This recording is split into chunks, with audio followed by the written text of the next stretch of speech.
And there we go. Audio looks good. Everything so far is connected. All right, cool. Hey, everybody, what's up? Oh, what is going on? I'll tell you what's sad. Is for some reason I totally thought today was Wednesday. Oh man, I'm so far behind. Oh my gosh. All right. Hey guys, what's going on? So, um, I decided to head out to the southwest for a bit today. I figured there'd be some warmish temperatures, and I've taken the Mad Dog to the Mad Puppy or the Mad Kitten, whatever you want to call it. Taken it to quite a few places, but have yet to take her to the southwest. So here we are, in lovely Phoenix. And of course, Phoenix did not disappoint with a blistering 41 degrees Celsius. I say that's blistering, but I've definitely seen it hotter there. Hey, what's going on, everybody? As you're just coming in, get some audio action there. I gotta go. Bye. Oh man, no worries, bud. Take care, man. We'll see you in a bit. All right, so our route today, of course, will be out of Phoenix, Sky Harbor to DFW, Dallas Fort Worth, 773 nautical miles. Looking to be about an hour 50 minutes. It says from takeoff to touchdown. So we'll got everything. Got the AC, the external air connected. Not sure how much good it's doing. Oh, okay, it's cooling off quite a bit there. Initially, it was like 35 degrees Celsius. So yeah, I'm thinking no one's surviving that for long periods of time. So, all right. Without further ado, we'll get the show on the road. All right. First, let's start with the weight and balance here. So we'll go ahead and brief this real quick. Okay, cool. That works. Sweet. Oh man. All right. Oh my gosh, I think I need glasses. I'm getting old. All right. All right. So that's what we're looking like here. Fairly simple on the routing. So we got the broke one, the Maxo transition, direct to TXO, Tango X-Ray Oscar, direct to Turkey, which will lead us into the Victory 2 on into DFW at 17 right. Hopefully, be pretty nice. Loadout 117,000 pounds. Not crazy. Gonna be heavy, but not just completely loaded. So I think we'll be fine. Definitely packs off, I think, on this departure. Field elevation isn't too much of a factor, but the density altitude will definitely be a problem. So let's see here. Block fuel 23,000 pounds. Let's see, reserves 3.1 there on the reserves. En route be 13,000, so should burn about 13,000 there on the way to DFW. Show you guys the map real quick to give you guys an idea what we're going to be dealing with, which isn't a whole lot. So I'm assuming Phoenix is taking a day off for to get ready for that apparently that big event they're having this weekend, which will not be participating in.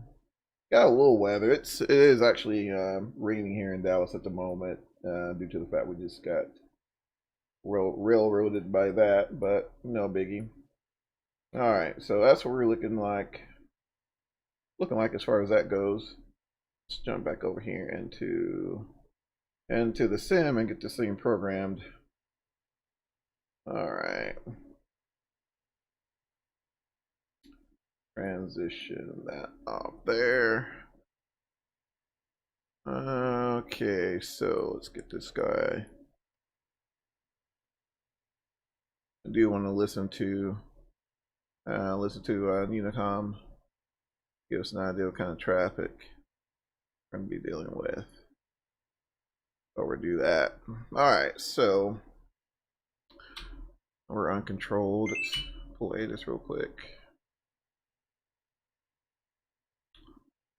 All right, so 1707.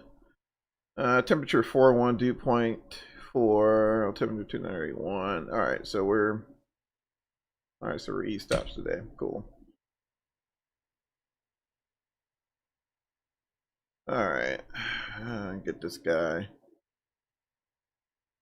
Get this puppy back on CTAF. Or Unicom, whichever you want to call it. Let's see. All right. Now, second thing I want to do since we're going to be kind of vectoring or taxiing ourselves, so it looks like we're going to be on the south side. So, where are you going? All right. So I'm thinking runway 8 will be ideal for our departure. 11,489, so plenty of real estate, as I think we're going to be using quite a bit of it. All right. Drag this towards the center. A little easier for me to work with. Let's see. PHX. There we go. That's our gate position. And destination will be Dallas.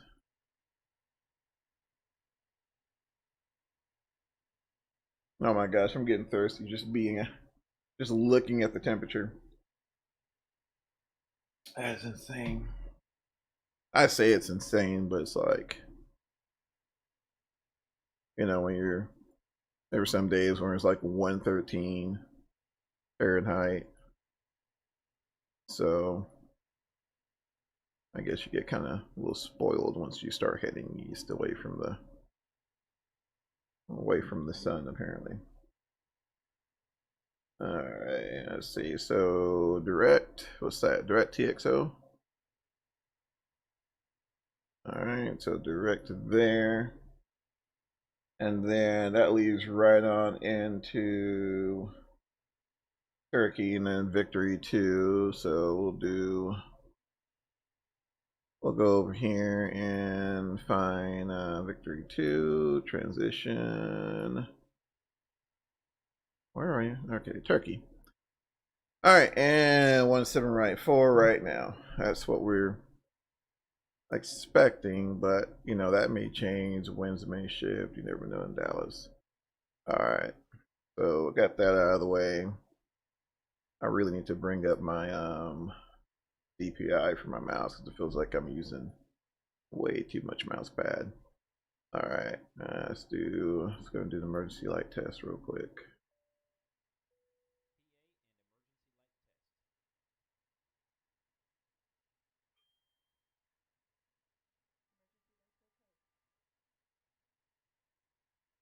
All right, beautiful.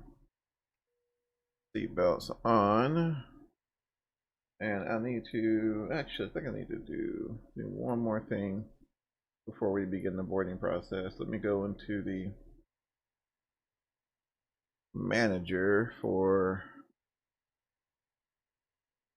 the MD-83 and double check and make sure our weights are accurate.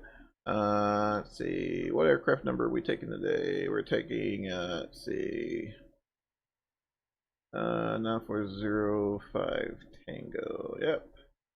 All right, so looking at 117,000. What's the fuel? I think it was like 23,000. Let's see.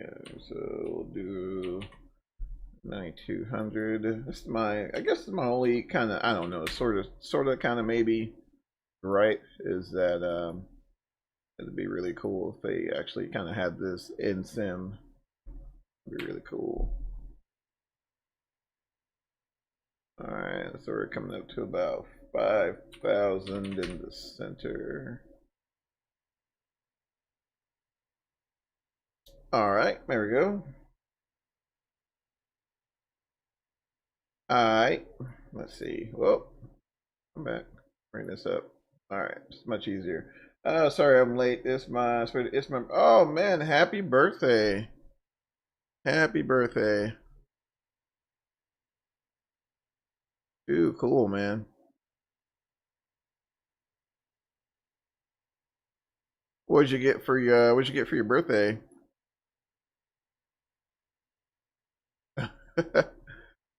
Let's see here. Alright, I think we'll go ahead and board. Just go ahead and pick up the passengers. Happy Earth Day. Oh man. That's too cool. Alright. Yeah, looks like we are on our own. I don't see any traffic at all. Boarding passengers now. I don't know if we're gonna. That's crazy. Got a game chair to stream later and more. Man, that is cool. That is awesome. Yes, those gaming chairs make a world of difference. They are extremely comfortable. All right, let's see. I need to find some en route wins. So 230 at 24. Man, we're getting nothing up high. Oh my gosh. Oh my gosh, we're getting no concessions at all.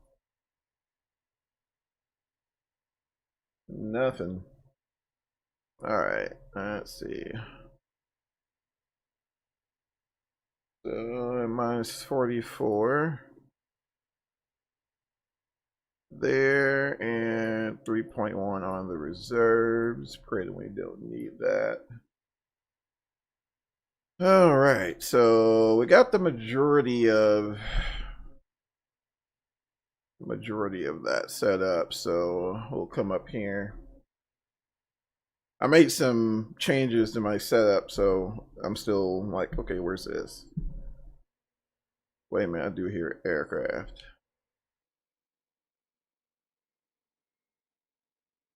That's cool. Got a little trafficking area. Got a little bleed through in that bridge. I don't know. Don't know if I trust that. Yeah, we got an aircraft right there.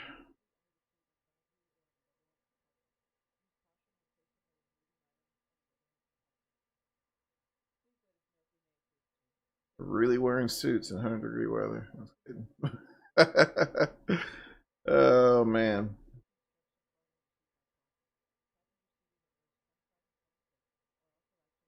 All right, so everything's good so far. All right, so while they're doing that, let me get see if I can get some takeoff info real quick. Let's see. All right, outside air temperature is 41 degrees Celsius, and what's the wind?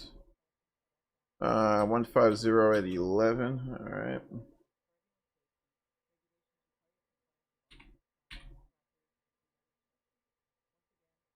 One 150 at 11, and let's see, altimeter is 2981.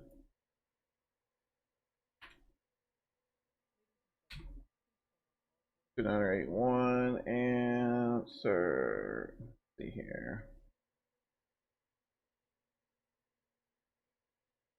Okay, take off weight.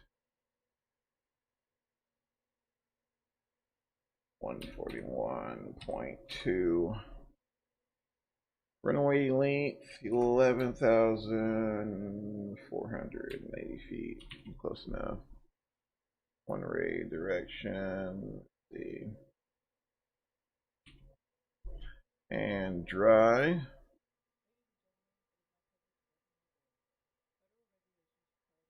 Okay.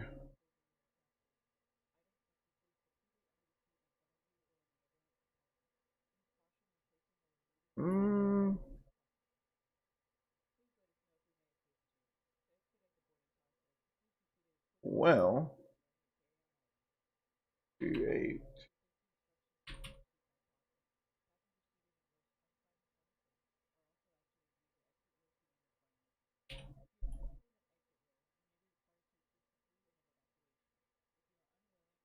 Okay. Well, that's a bummer. That didn't work at all. That didn't work at all. That's fine. That's fine. So we'll disable, turn that guy off, run takeoff flex, and we'll go with an assumed temperature 1.9 EPR. Let's see here.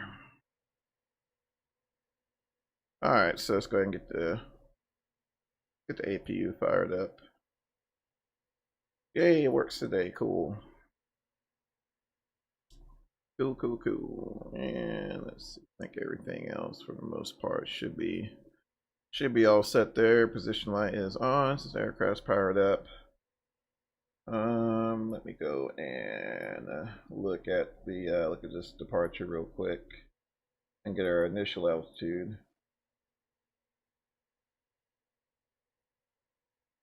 Alright, so climb heading 078 to 1650 Sparky, then left broke. Alright, top altitude 8,000. So we'll set up 8,000 for right now. Clearly, we'll go higher here once we get going. Alright, and let's see.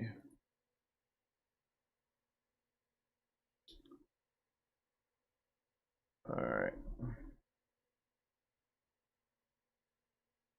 That's what I needed. Let's see, flaps, retraction speed 164. 164. Alright, so what we'll do, bleeds are already open. We'll go ahead and open up the pneumatic valve off the APU so that can give us some air conditioning here in a bit. Let's see.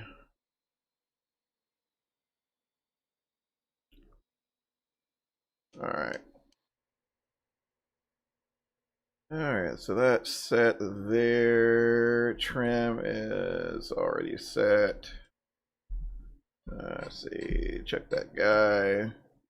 Pressurization wheels going. Let's go.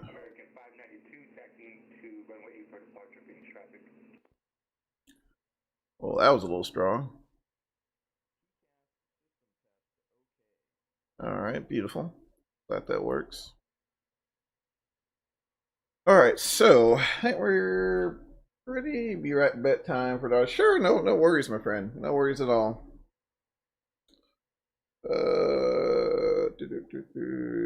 Okay. Alright.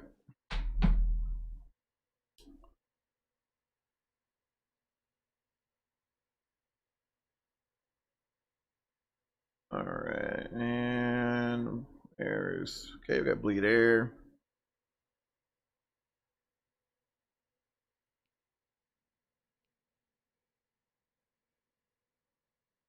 Alright, let's go ahead and, alright, so that's already, it's much quicker.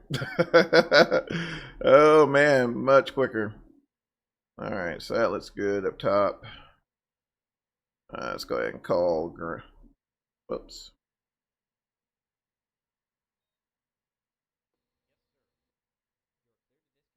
Go ahead and disconnect that.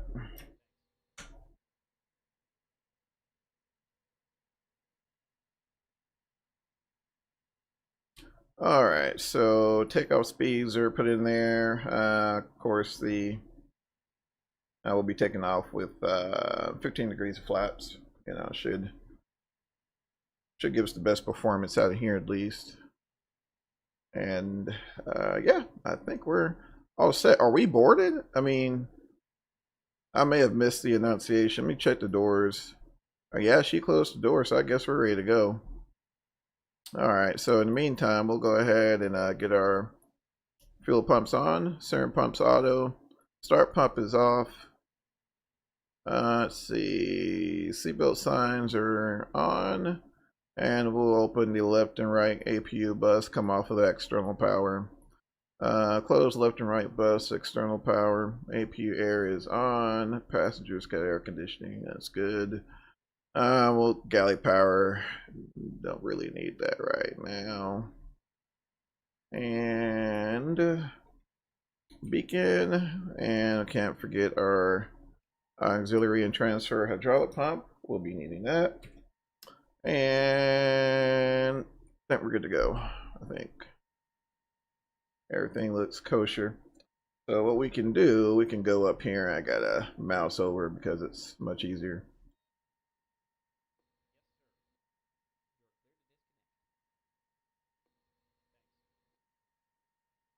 You're welcome. All right, so where did that guy say he was taking? I don't remember. Don't remember.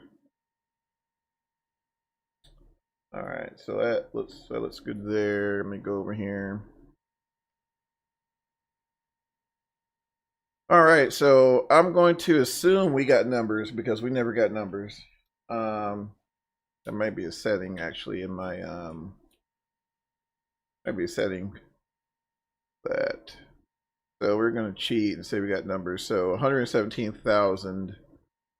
So 117.8. There. All right. So based on what we got going on in terms of gross weight and more specifically how much we got in the tanks there, we're gonna have to step climb this one. So we'll start out with 310. So we'll dial 310 in there, and we'll just step climb, so it won't be a big deal.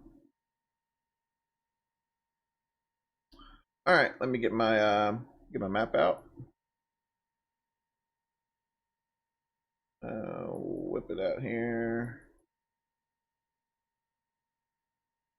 All right, so we are Alpha. All right, we go to the parking real quick. So I'll mess this up. All right.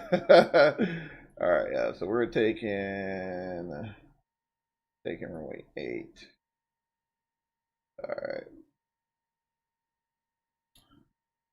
Gotcha. All right, we'll make a call, announce our attentions, and all that fun stuff, and call it a day. All right, we should be good to go. What's my call sign? So many run together. So we're American 378. All right, cool. Phoenix traffic, American 378, Alpha 24 will be pushing back here shortly for a east departure, runway 8 via the broke 1.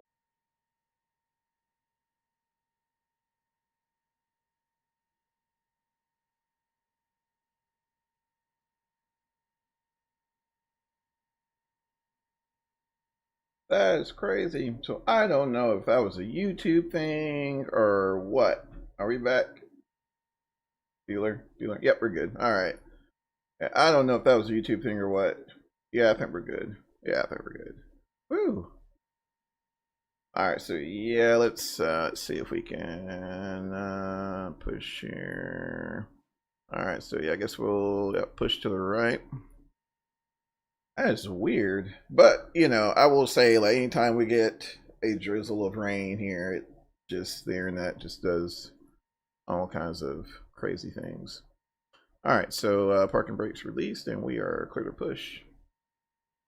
Fuel pumps on, so we'll go ahead and turn off the right. Left pack is off. System A for the ignition. Good pneumatic pressure. We'll go ahead and roll that right engine there. Start valve open. Into.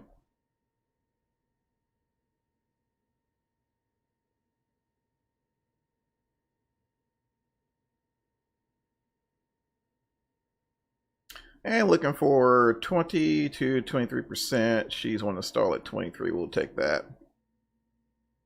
All right. Yeah, so, oh man, kicked me off of Vatsim as well. All right, now we're online. Cool. Sweet. All right. All right, right engine's on there. Like stabilized. We'll go ahead and fire up that left engine. Phoenix traffic, American 410, taxi runway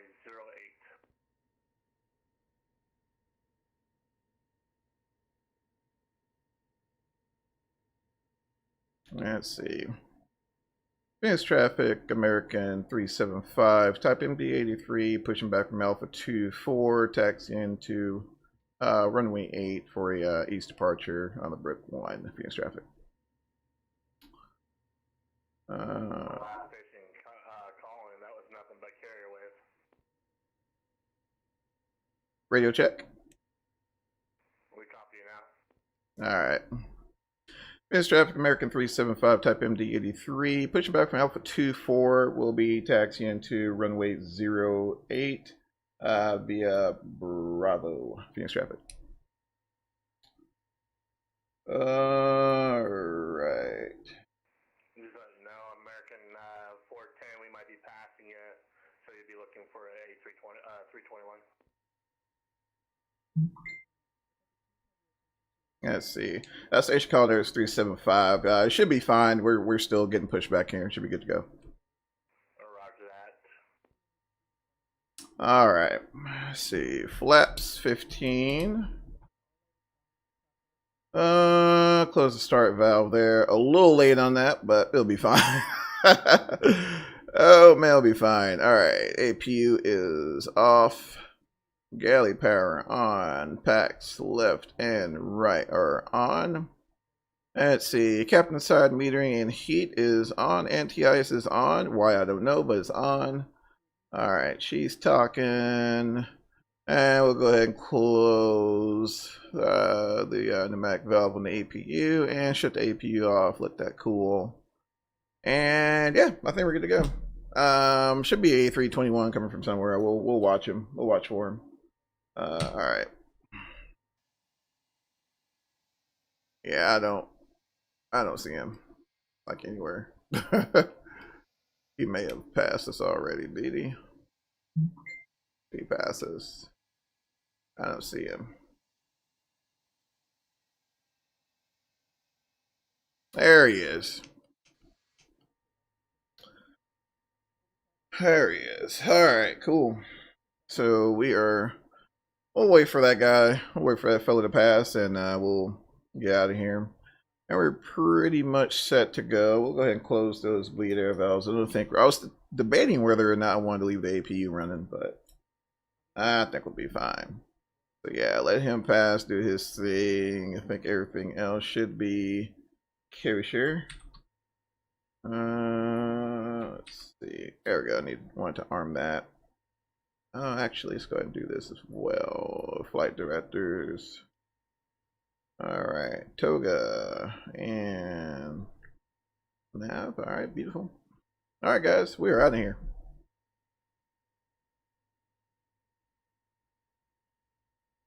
Oh, is he not done with his whole spill? Have a good trip. Now you're done. Oh my gosh, come on, GSX. Come on, guys. That is not realistic. We all know as soon as they pull that nose gear pin, unhook that tug, they are gone. Yeah, you can definitely tell the difference there with the higher temperatures, because that breakaway thrust is well past 1.1 EPR. All right, roll it back here. Quick brake check. Looks like we're good.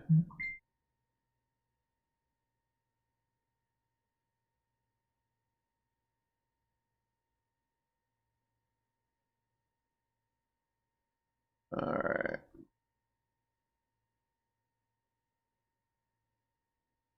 See if I can pull this off here. I'll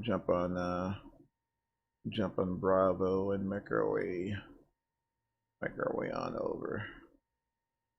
All right, let's see. All the while trying not to forget we got 10 miles of airplane behind us.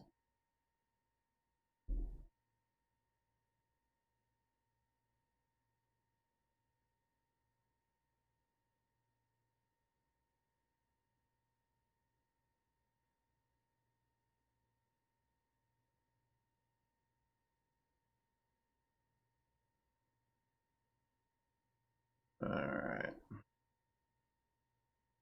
Yeah, I'm trying. Like I said, I'm trying some, trying a different method of controlling my throttles as well as my steering tiller. So I'm finally using my HOTAS that I have been neglecting for so long, and I don't play DCS as much as I would like. So decided to dust this whole thing off and give it a whirl. And Phoenix traffic, American 410, hold short, runway 8 at Alpha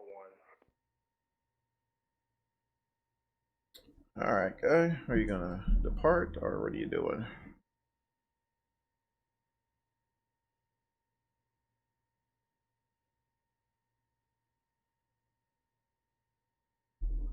All right.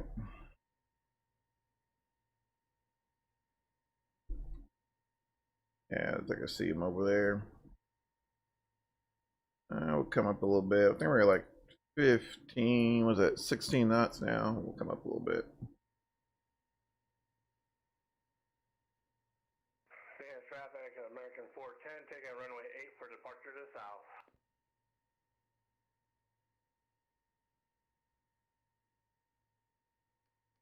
All right. I guess we'll go ahead and notify the cabin crew to prepare for departure.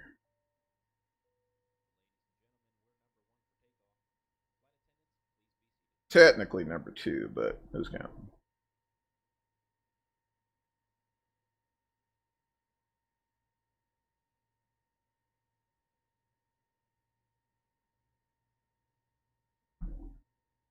All right.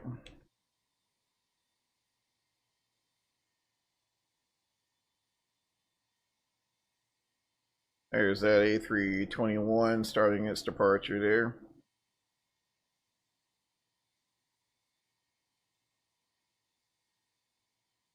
Must be practicing for that event.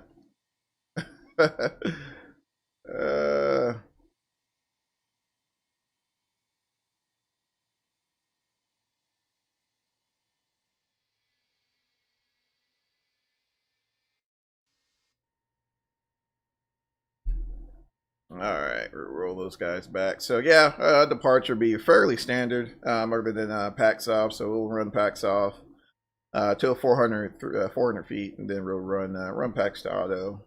So shouldn't be too bad. Just to kind of help one, you know. Sky Harbor traffic, American 410, clear of all traffic. Final call.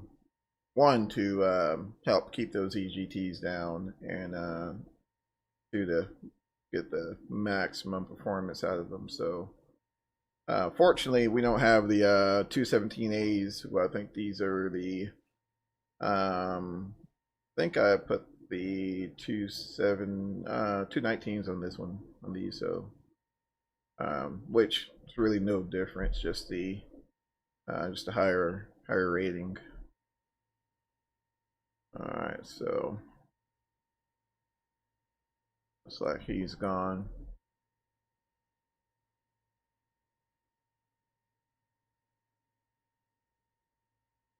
We'll see. We'll see how this goes here.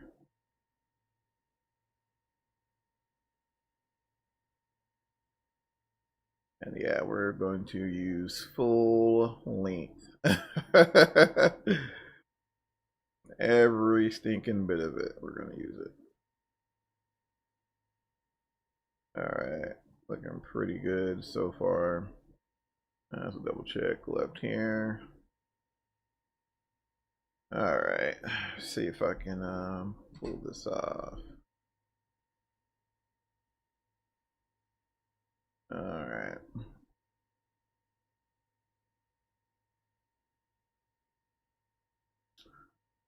All right, so definitely don't want to stop the aircraft with the nose will turn crazy. So we'll stop here for right now and get ourselves configured up.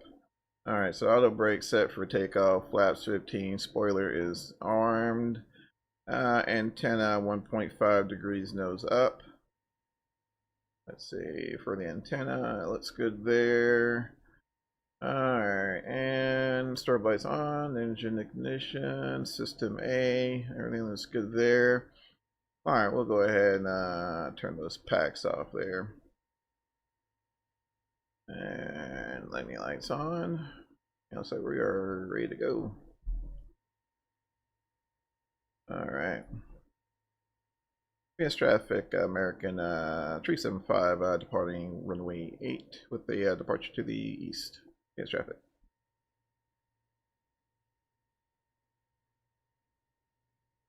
Alright, see how much we've gained with that additional with those packs off.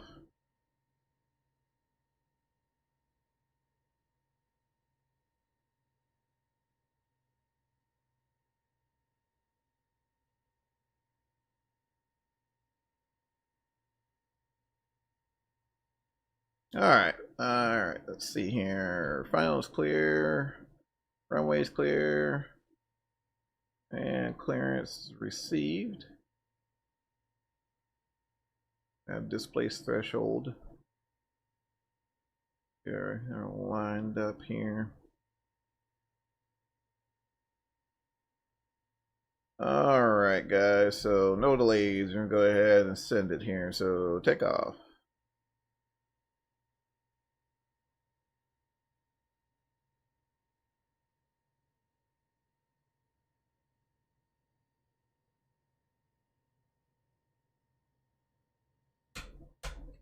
Auto throttle.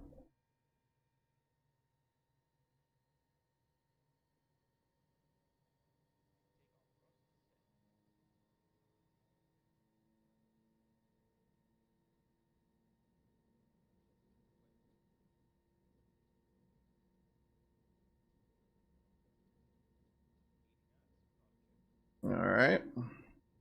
100 knots. Neutral.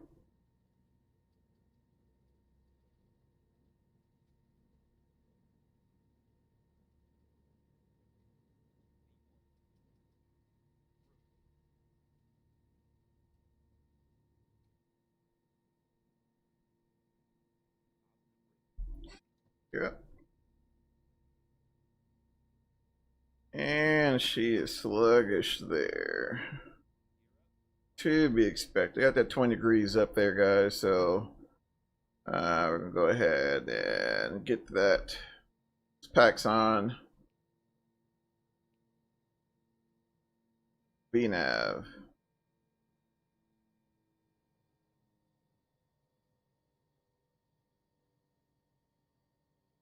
All right. Start working those flaps up.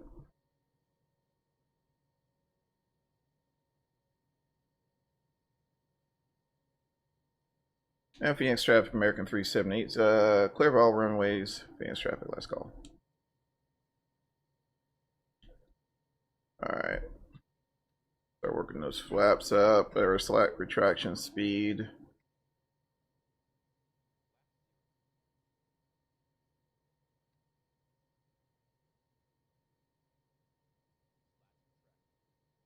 All right.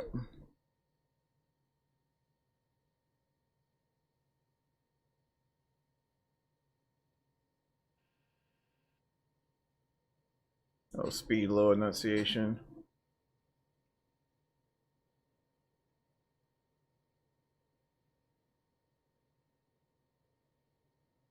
All right. Okay. AP on.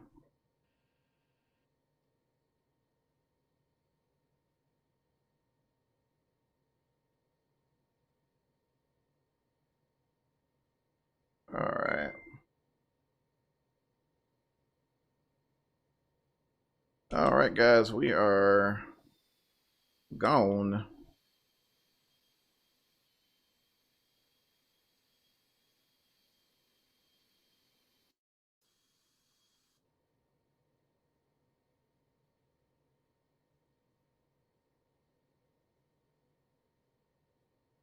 I may not. Late event for me. Oh man. All right, guys, we are out of here. So we're at go ahead and get that on actually. Set this up for coming out 5,000 feet there, 5.2.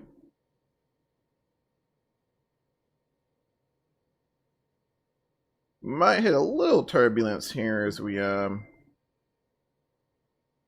cross the I think is that South Mountain? I don't think that's South Mountain. It's been quite some time since I've been in this area.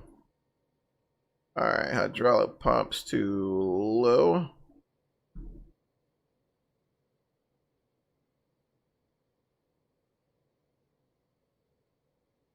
Alright, looking pretty good. Yeah, it is. It's a bit of a it's pretty busy. Especially when you're doing like special departures, like a no packs departure and all that. It definitely gets busy, but it's manageable. All right, 8,000 feet. We'll go ahead and clear ourselves up to 2300. So we'll climb, maintain 300.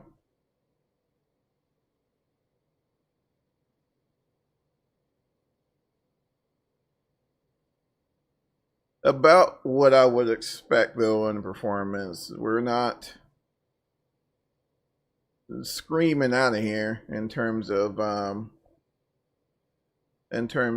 climb rate, but we're doing pretty decent. Doing pretty decent. Now that we're up and out of here, let me double check, make sure. All right, no ATC so far. All right, guys, we'll bring up to left and right. Landing lights, and there we go.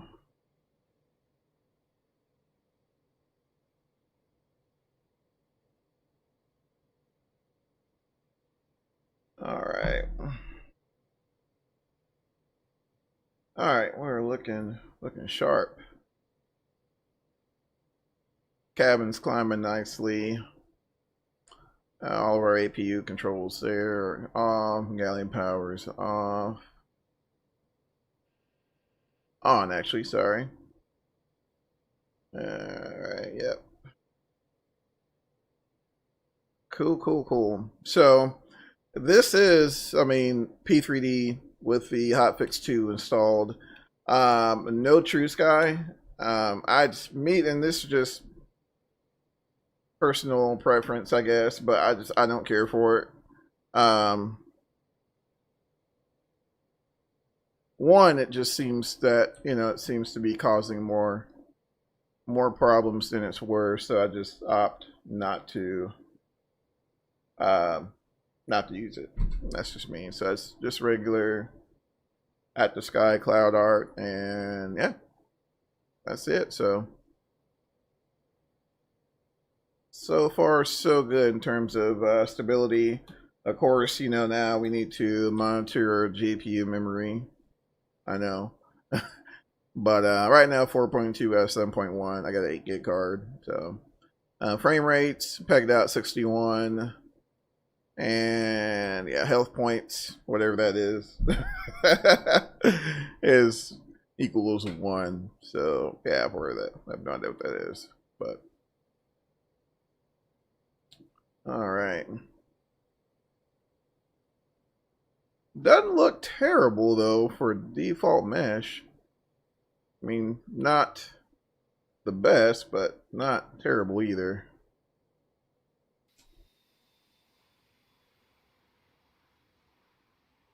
Slow climb out of there.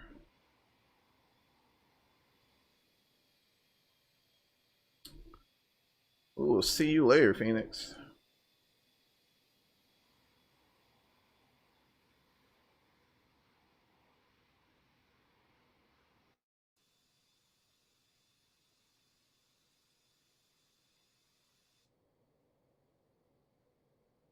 We'll see you guys later.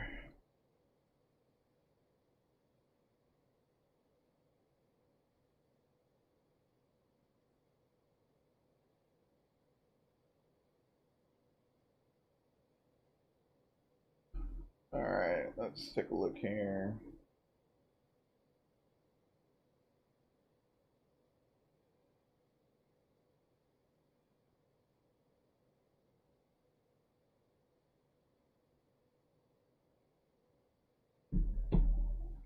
Oh man.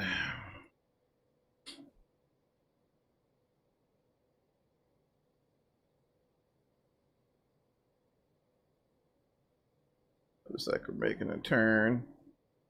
Just really smooth. My goodness, really smooth.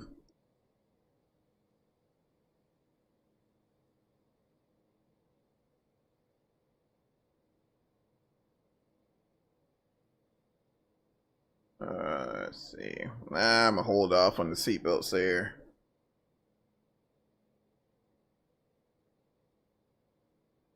Hold off on the seatbelts a little bit until we get up above this layer here. And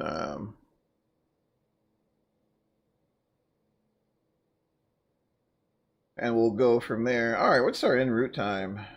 Hour and 43 minutes. Wait.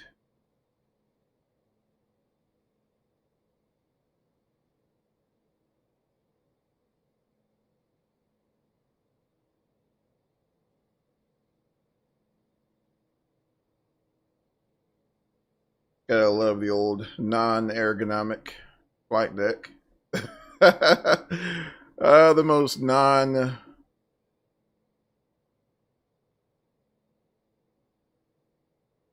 non-ergonomic aircraft out there, but so much fun to fly. Let's come up here a little bit.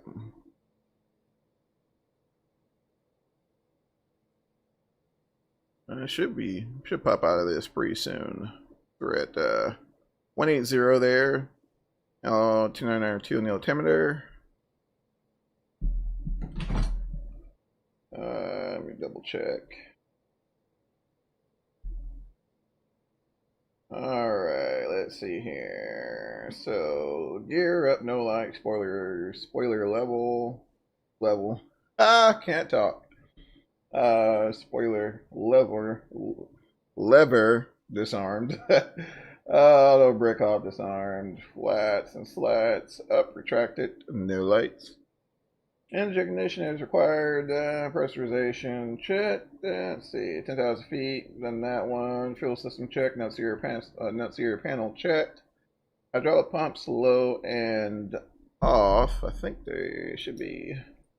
Yeah, it should be low enough. Yep. So left and right engines are low and transit aux off. All right. Let's see. So.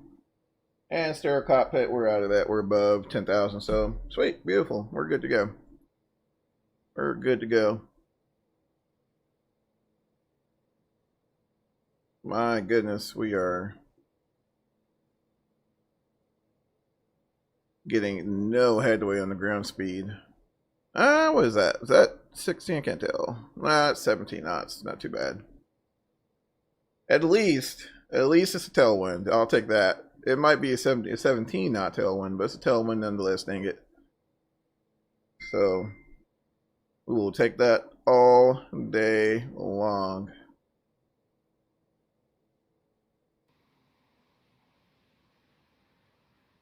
Come up above those clouds. Oh.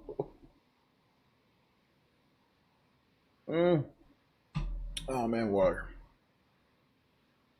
All right, looking pretty good there. And of course, the American livery never disappoints. Never disappoint.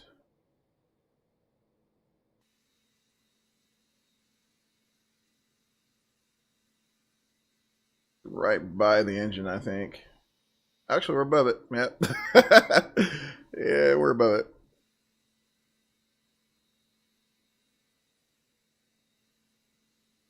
Coming up above that layer.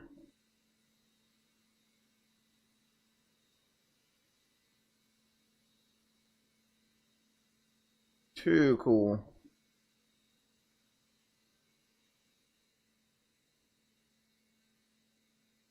No fun with the gear down. Let's see here. We'll head back into the flight deck where it's a little quieter. All right, let's see here. Let me double check and make sure. I always feel like I'm busting airspace somewhere, but there's literally no ATC on at the moment, so I think we're good. So, speaking of, hot temperatures and things like that, I don't know, have you guys seen the latest latest announcement from FS Lab? So of course, it's to no surprise to us, they're still working on the beta testers getting hotfix 2 installed, which I don't know. Getting hotfix 2 installed and testing it and all that fun stuff. So I mean, for us, we still have a little bit, but they also added that they will, I guess, a new feature, perhaps, that that apparently, depending on where the aircraft is or where the sun is in relation to the airplane, the window shades will come down, which is, that's pretty cool. Definitely helps on the immersion factor. So, I mean, welcome feature. I don't know. I just rather them take their time. Even if they didn't, release a feature, or even if they're like, hey guys, we're still beta testing it, I've been cool with that. I mean, the window shades is a nice, once again, nice touch. Okay. Once again, nice touch. But it's like I don't know. Me personally, I just don't have to have that. I'd rather have a fully functioning simulation than anything else. But on top of that, I think they're also doing they're also adding full PBR, which for free, which is pretty cool. So definitely looking forward to it. But if you are waiting for the FS Labs, I would probably recommend, I don't know, maybe finding something else, or find something else for now until they release it, because I think it's gonna be a bit. I think it's gonna be a while. Let's see.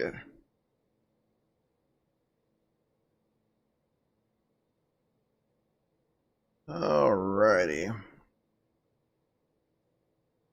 So now that seems like we're all settled. So of course we're 600 miles out. We should land with 10,000 in the tanks, and that's a big maybe. Oh, looks like we are picking up a little bit on our tailwind there, so we're getting 26 knots, which I think is what we put in anyway. I think that's what we were expecting anyway. Yeah, 20, 24, 25 knots. That's about right. Yeah, that's about right. So, looks like we're, for once, the weather was accurate. For once. But yeah, really, I've been really impressed with this airplane through the whole process. Ever since version 5 released, it just seems to have been very stable. But I guess that's one of the traits with an aircraft that's, I'm not going to say simplistic in terms of what they had to do to create it. Obviously, it's a very, very complex machine, but You know, perhaps since there was, I don't know, perhaps maybe since there wasn't much, you know, computer wizardry, you know, since the avionics maybe weren't as advanced as like an Airbus or something like that. Maybe that, you know, lended a hand in its stability. I don't know, but it's been very stable in version 5 for me throughout the whole process. You know, I think that's just a testament to, you know, remarkable coding as well. All those things, you know, all those things, you know, play a role in it. It doesn't rain inside the flight deck, but I think that's a true Sky thing. I don't think that had anything to do with any sort of, you know, any developer or anything like that. All right, so looks like we're leveling off at 300, 30,000 feet. So we'll level out here for right now and burn off some of this 18,000 pounds of fuel we're toting. And as we do that, we'll become lighter, and then she'll be more apt to give us a higher cruising altitude. So in fact, you know, it'll probably start lightening up here shortly. As of right now, the optimum is 300. So in reality, we could technically go ahead and put in input 330, which is what we were initially planning for, and she'll probably just, you know, slide right on up there, you know, and won't run into any issues. But at the same time, I don't know, we're getting pretty, considering the conditions, the overall conditions, we're getting a pretty decent tailwind. So it's like, I don't know, do we really want to go up, you know, and lose that additional speed, or, you know, do we want to save a few drops of gas? I mean, that's, you know, which is always, you want to, especially in real world, you know, it's always about saving that extra drop of gas. But then at the same time, you know, when we're in sim, I mean, it feels free. So it's like, you know, we can totally just pour the coals to it and, you know, shave a few minutes off our time. Shave a few minutes off our time. Alrighty. Cool. Those guys, those of you who are just jumping in here, welcome. Oh, or who have been here, just kind of came in just to say hi. What's going on, guys? All right, and just gotta make sure things kosher up top here, especially the pressurization, because that's especially like if I'm doing packs off departures, it's very easy to forget to turn them on. And of course, by the time you realize that, you know, you're getting an enunciation and you're getting yelled at and all that fun stuff. So, yeah, I've, especially, you know, it's like, okay, I know I'm making the packs off, take off, you know, depart, you know, as soon as we're able, you know, get the packs back on, and should be, and we're good to go. But and I always want to say that because I have forgotten, you know, and it's like you're creeping up past 10,000, and you get that cabin altitude alarm, and yeah, it just ruined your whole day. So and I try to make sure I'm extra vigilant on those packs off departures. But I mean, for, you know, I think we did fairly decent. Yeah, we did fairly decent. Yeah, like I said, we're 555 miles out there. Everything's looking, yeah, pretty decent. Let's see.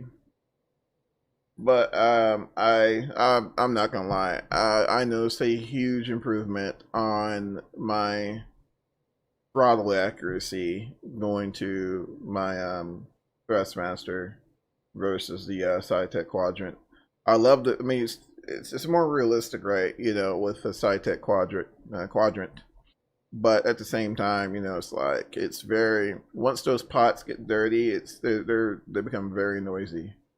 I think I remember seeing a YouTube video somewhere where you can clean them out and stuff like that, and I just haven't had an opportunity. I mean, they're over here on the other side of my desk. I hadn't thrown them away, but I just figured I'd give it a try to see if, you know, maybe, I don't know, something long term I can deal with, or until Honeycomb releases their quadrant. Then at that point, you know, I'll probably end up transitioning over to that. But, you know, I don't know. We'll see. We will see how it goes there. Let's see.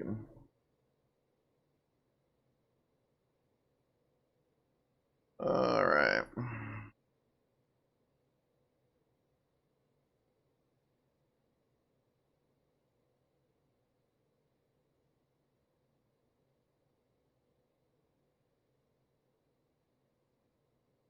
Let's see here.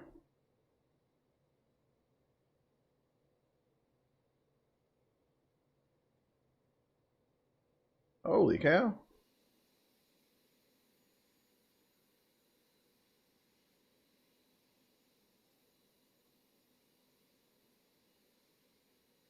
Let's see. Let's look here.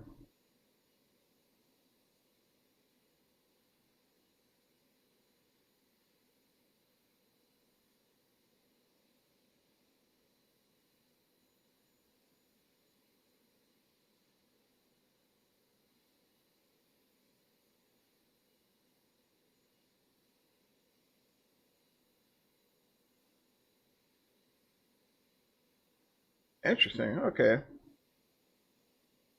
All right.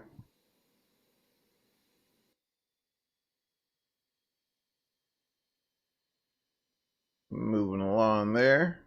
No, I was playing with some of these chase plane presets, guys.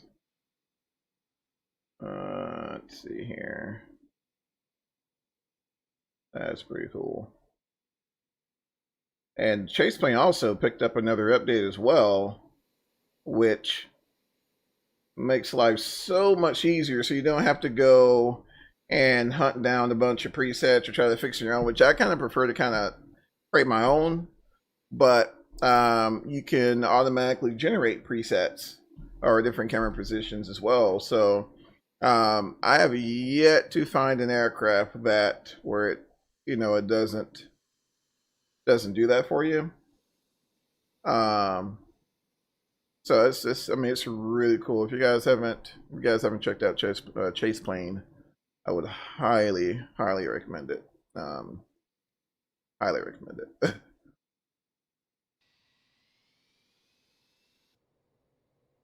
All right, so all right, y'all. Here's what we'll do. We'll come up.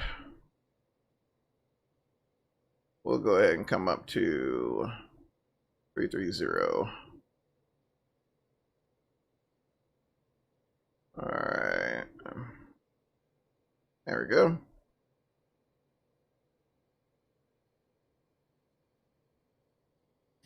We'll sacrifice a little bit of speed, and we'll get that extra additional fuel efficiency from that higher altitude. So that's what we'll do for right now, and go from there.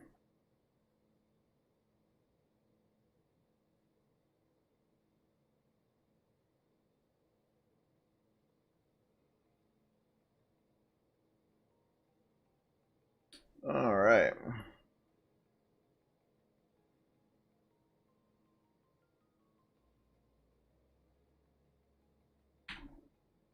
Let's see here.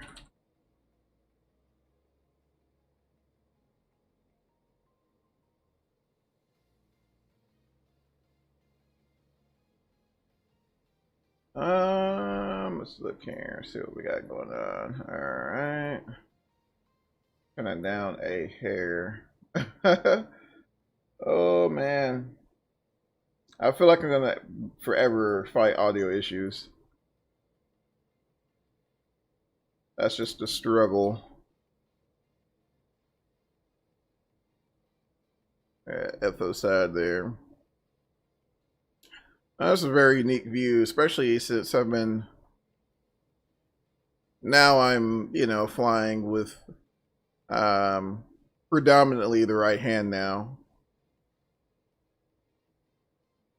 which I haven't done much of since my well, I'll take that back. DCS, you know, I tend to kind of fly with the right hand. All right, so we're at flight level 330, and we'll level off right here.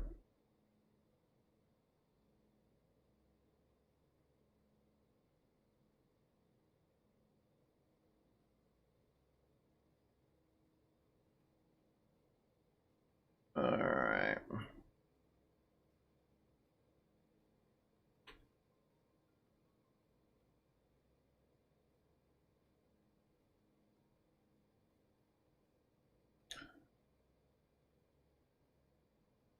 Up.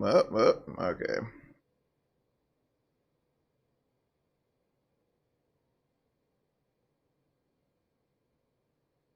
So apparently there's supposed to be an event in Vatsim event in the Phoenix, which I have yet to see. The Vatsim.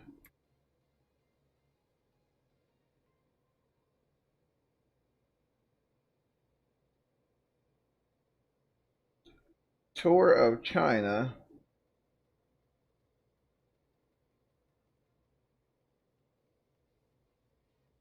Light up the Southeast.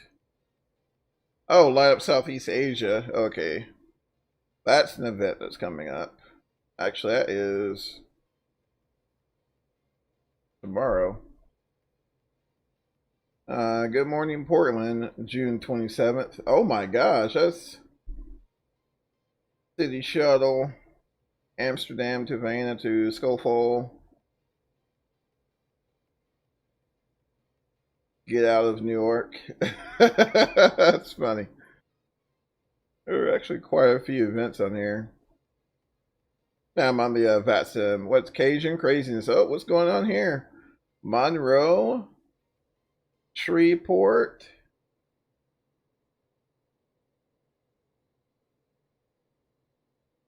That'll be a cool one.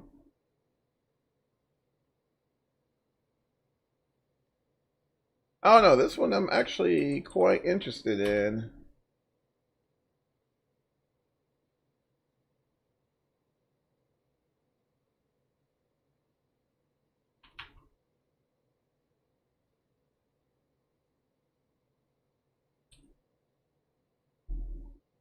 Alright. That one I'm actually really interested in.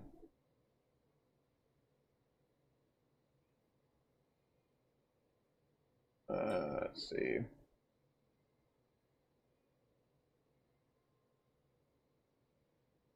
Let's see, Cajun craziness. I don't see the one for Phoenix yet. I know there's one for Phoenix because there's a lot of people talking about connecting Cork. Am I pronouncing that right? Cork? What's going on, guys? What's up? Those are just coming in. I'm reading off Vatsim events. They look actually really interesting. Oh, put this guy at cruise.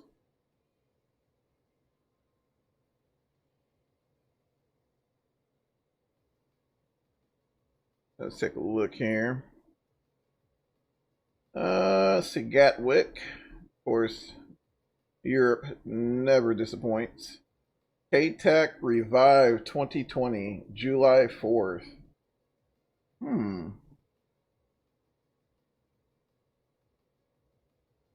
That looks interesting as well. Nav data. They even have links to scenery. That is really cool. That K-Talk one looks really cool as well. Oh man, I bet you it is so intense.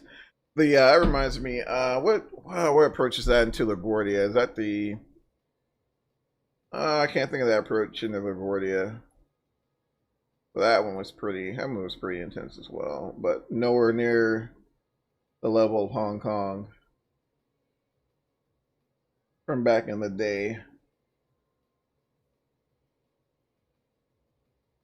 Yeah, it looks pretty slick. Makes you want to load up a high density 747 and dive in there. I've been wanting to do more flights into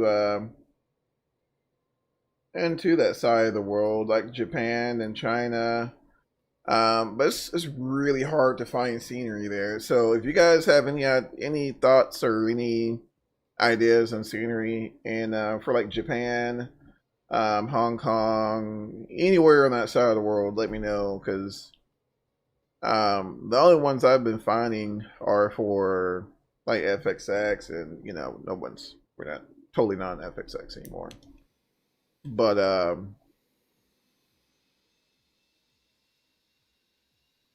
those of you who are on FXX, you're in luck, because you guys have some options for scenery.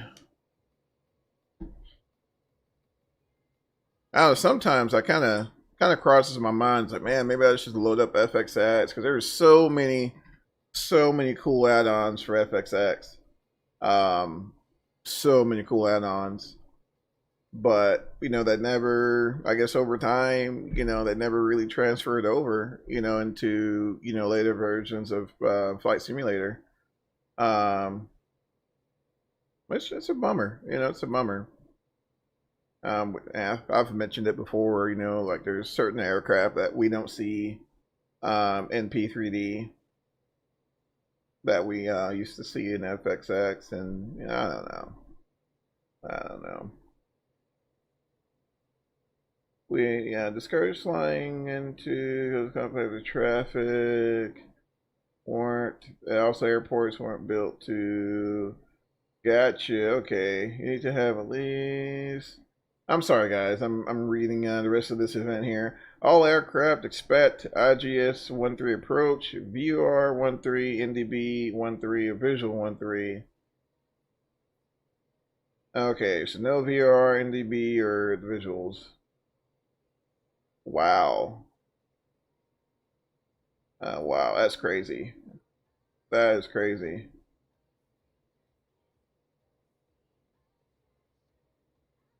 Like, I see they got a Discord channel up for it as well. That's cool. Oh man, that is cool. Oh, that one looks really interesting. But if I were to participate in one, I don't know. I may think about this the Cajun craziness event here. May be pretty cool. May have to set up a group flight on that one. See if I can recruit some friends and Southern Sweet Tea Party Crossfire. Who came up with that name? I love sweet tea, but Boston. Oh, okay, so let's see. So you're in Land Jacksonville Road. That's cool. Very unique name. Very unique name. Santa Maria, Dublin. That looks really cool. Tanini Thursday, Doha to Dubai. That's a fun route, and I've flown that one. That's cool.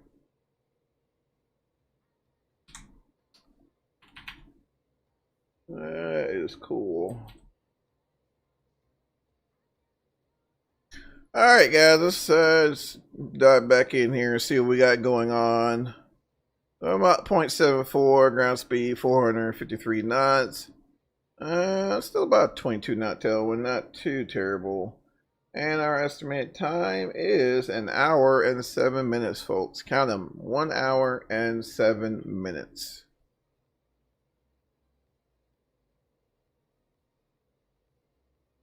All right. But yeah, guys, I mean, the performance, I don't know. You know, I troll through the Facebook groups and the forums, just kind of looking and seeing, just kind of looking at everyone else's experience with the sim, and it's really interesting. It's like, there's a lot of simmers having problems where there's CTDs. Now, the only issue I've had with the hotfix, so of course, a lot of people are recommending not just replacing just the client, which is what we've done in the past, but also just completely blowing the whole sim out, completely blowing it out and reinstalling it. And I got a message. I am not active. I'm totally stationary. Oh my gosh.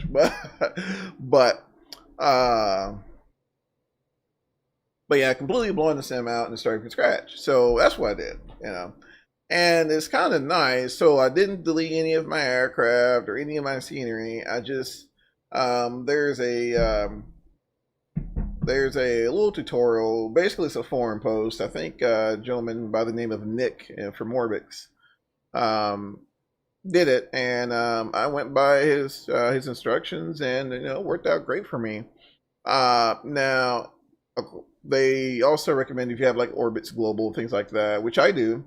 You don't really have to reinstall. I just went by and just re-verified all of my files. So like a re-verified global, re-verified vector, re-verified OpenLC. Basically anything I had installed, I just re-verified it. But what I didn't do, and what bit me in the butt, was the libraries. I don't know why I skipped it, but I skipped the libraries for Orbix. Did I say that right? Orbix. Okay. Oh man. Excuse me, y'all. But so yeah, missed the libraries, and it was weird, and because I didn't initially detect it, but I was wondering, like, why am I having I was having like black squares. Basically, it was like night textures bleeding through in day, and I was wondering, what the heck is that? So, but it didn't dawn on me anything in libraries, because when I'm thinking libraries, I'm thinking like objects, right? And like explaining something like that. So, here I'm uninstalling, reinstalling global, I'm checking forums, I mean, just doing all kinds of just completely unrelated things to to what I was looking for. And finally I'm like, well, there's the libraries, let's reinstall that. So reinstalled it, and lo and behold, there it was. So I ended up getting that resolved, which that the lowest hanging fruit, right? But lesson learned, but I mean, yeah, that was really the only issue I had. Now I did, and I don't use True Sky, but I did try it out. I didn't really mess with the hotfix one, but I was like, I'm gonna try it. And I'm just not a fan of, now the atmospherics, like the haze and stuff like that, looks pretty good. But I just couldn't get with the clouds. For me, the clouds, I couldn't do it. Could not do it. So, and then on top of that, I was getting some issues of stability and of instability. I'm sorry. Hold on 1 second, guys. My notifications are exploding.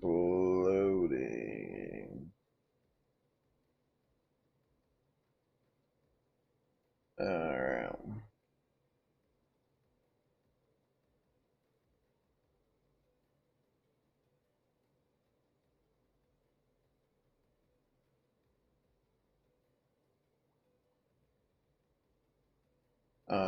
Sorry, guys. Whew. But just hate when you lose your train of thought. But True Sky. That's what we were discussing. So yeah, I tried it out. I just could not get with the clouds. Everything looks good except the clouds. So I uninstalled it. Went back with my normal plain Jane Active Sky, and I'm pretty content. Like I said, that's been the only situation where I've ran into times of instability within the simulator was when I had True Sky enabled. Other than that, it's been pretty consistent. For me, pretty consistent. Now I don't have my settings jacked up all the way like we used to. I mean, you guys know. I mean, basically you went out and you bought the fastest processor money can buy, and then that was like our golden ticket to jack everything up and say, well, P3D doesn't work like that. And because I tried it, I was like, let's just bump the textures up a little bit, bump this up here and bump this up there, and yeah, it's no. Especially those of us who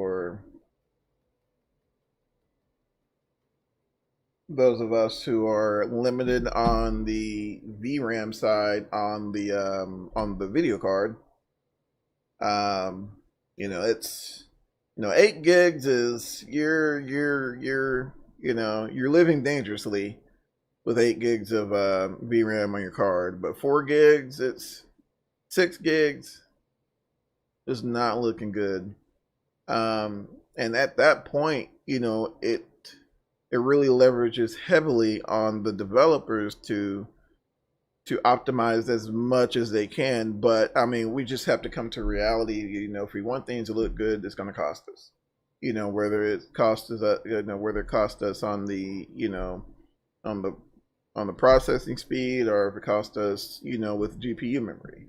Regardless, it's going to cost us. So, I mean, I think that's what we're dealing with. And from what little research, and like I said, guys, please jump in on the comments or whatever. If I happen to miss you guys on this stream, and you guys have a thought, please drop it in the comments. But from what I've been reading, Microsoft 2020 is going to be leveraging basically streaming scenery. That's what I'm reading from it.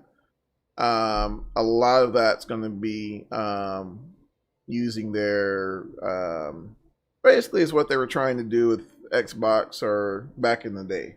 I'm not sure if they're still doing it with the new one, but I don't know. I kind of stopped keeping up with it. but so the whole streaming scenery thing, if you got a decent enough connection, I don't see it being a problem. I mean, heck, they're streaming games, right? So you got Stadia and all that. So,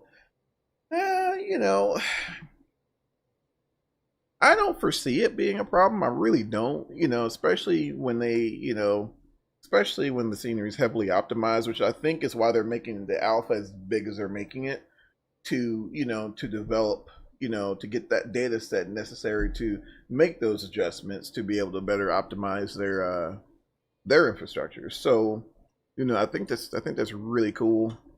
But once again, we just gotta wait and see. Just gotta wait and see. Ooh, look at that. Got a little weather here. Got a few returns off to our left. Nothing insane though. Nothing to be alarmed over. But we do have some, we got some cells there. And even these aren't the best looking clouds. I don't know. It's very subjective. I mean, it's all about what looks realistic to you and to your eyes, and I don't know. Like I said, True Sky, just did not do it for me. Everything felt just very, and that may have been how my machine rendered it. I don't know, but it just seemed very, it's like, bleh, but atmospherics, atmospherics all day long looked really good, but it just did not do it for me. So not using man, I love the text string. Yo, I'm sorry. I keep I love because you see that a lot there with the the dirty jetways and the jet bridges or whatever. You see that quite a bit, so that is really nice there to see that. So we got the tapered tail there, which this is actually, I'm not sure if a lot of you knew, but this is actually this can be jettisoned. So in the event, there's a crash or something like that, and there's pandemonium, the tail cone can be jettisoned to aid in egress. That's pretty cool. And of course, you have the tail stairs here. But just, man, I don't know. This is probably, and you guys have heard me talk about this, till the cows come home, but this is probably one of my most favorite aircraft out there. And I'll, definitely, not gonna lie, definitely miss them. Miss hearing them, like those sounds, man. They're just, there's just no comparison. No comparison. Another one that sounded really good, which I'm not sure a lot of you guys even remember, the Fokker 100 with the Rolls-Royce Tay 620 and 650 engines. Very unique sounding engine. And that was another underdog as well that, I think left way before its time was the Fokker 100, but I've heard they had a lot of reliability issues with the Fokker, which is what led it to its demise. So Fokker, those of you who aren't familiar, is a German aircraft manufacturer. I'm not sure if you guys remember like the Fokker Wolf from back in the day. Same folks, kind of sort of maybe, but minus the whole Nazi thing. But anyway, so for a while, like the early 90s, late 80s, I think, you saw a lot of them. American flew them. There's an outfit called Midway. Was it Midwest or Midway? I think it was Midway. Midway flew Fokker 100s quite a bit. There's another carrier, but I can't think of them. But it was another oddity as well. Serve those short, medium range routes. I heard flying wise, I heard really good things about them, but I've also heard they were hard to keep running. So that was another one that fell victim to the struggle, right? But every aircraft had this day. Heck, even the 380s, the A380s. Have you guys seen it? I think the last one just recently rolled off the assembly line. Matter of fact, like they were trucking the fuselage to wherever else they take it to. But that's going to be it there, but say 380s, which I think that was kind of more of a victim to the whole COVID thing than anything else. But even before COVID, they just weren't selling like Airbus figured they would. I don't know. They just weren't selling. Especially you had you have those ultra range aircraft like what the A350. You still got some 330 sprinkled in there. It's the double decker is an awesome concept. I thought they were personally cool. I mean, especially like if you guys haven't checked it out, check out some of those cockpit videos of the Airbus A380. I think there was one. I know there was one on the Smithsonian Channel that covered the whole flight. That was really cool. But you have some time. Sit back and watch one of those, man. It's really interesting the amount of technology they packed into that flight deck to make it very easy to operate with a flight crew of two. Your keyboards rolling out everywhere. I mean, it's crazy cool, but it's like, man, how far we have come. And then you hear that question, is there one coming to fight them? And man, looking at the amount of technology packed, I don't know. It will be a tall order to have a developer bring something like the flight deck of an Airbus A380 into sim. Not saying that can't be done, but you look at cost. I mean,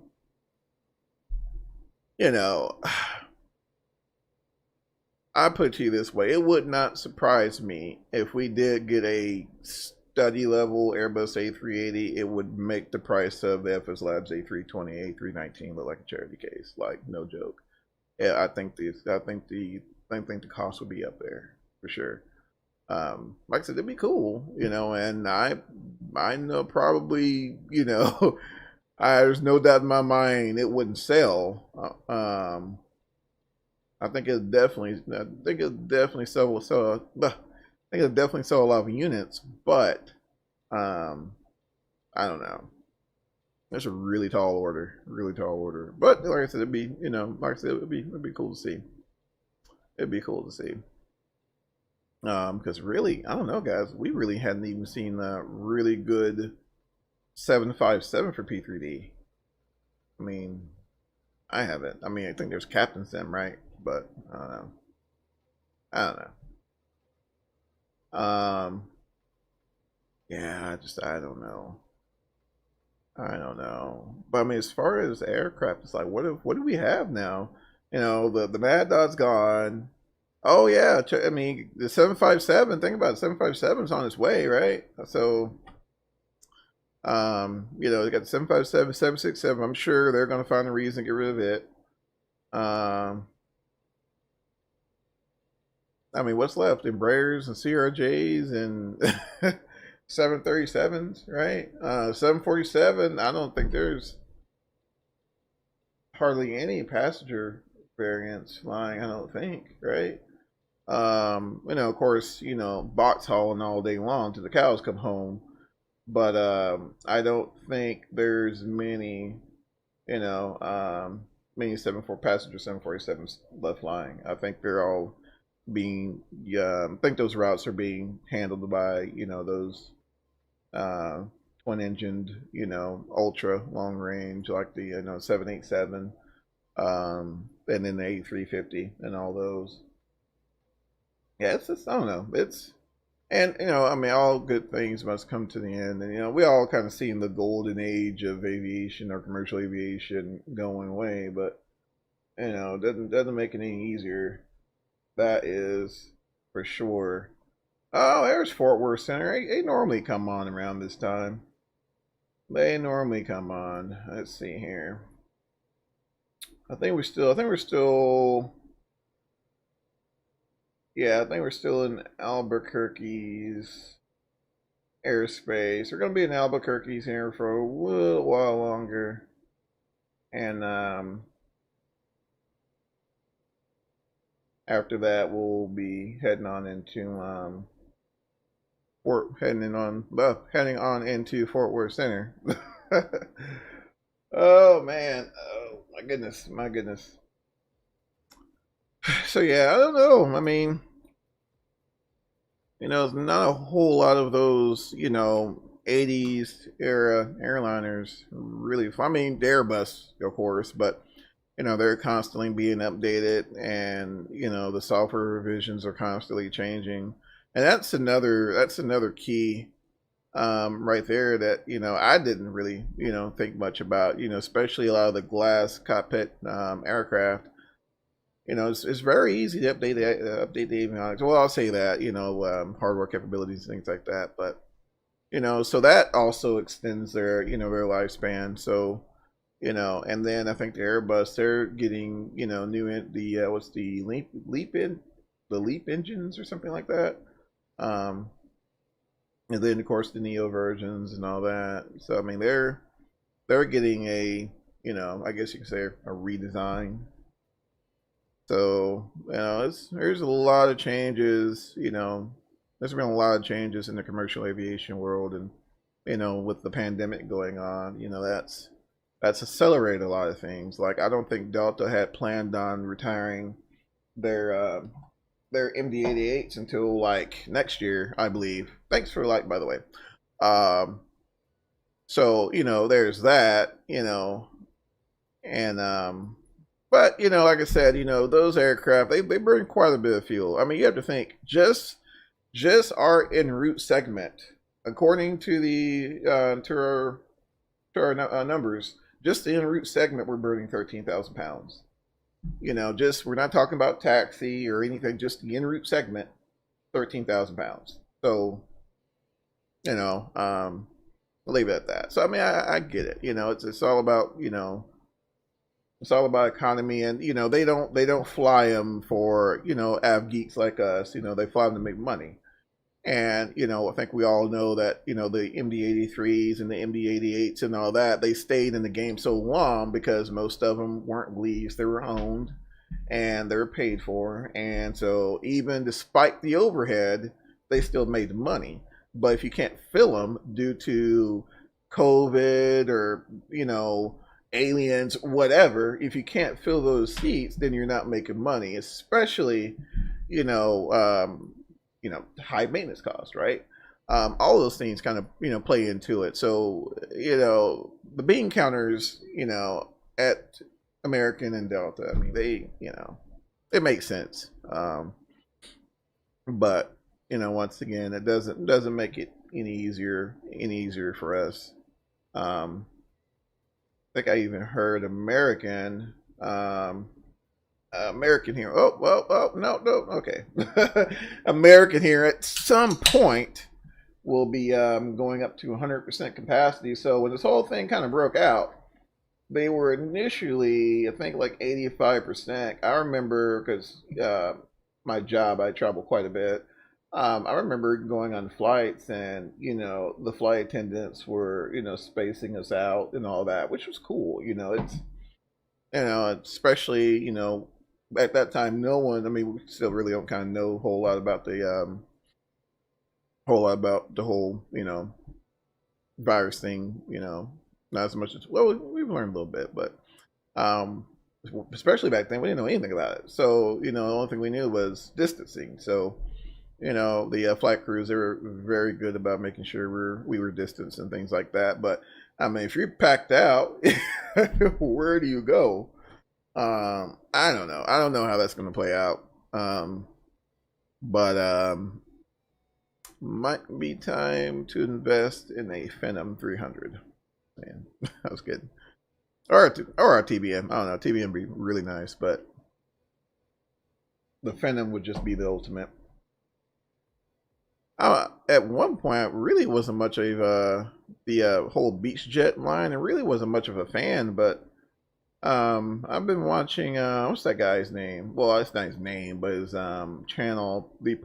Was it Premier One Driver?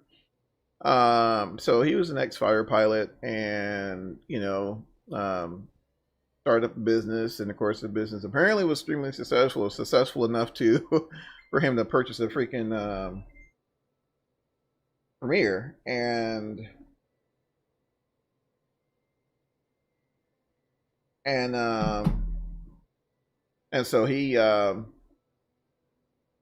know, he videos all of his trips and things like that. So it's like, it's really cool, really cool. If you guys haven't had the opportunity to check him out, Premier One Driver, and really good content.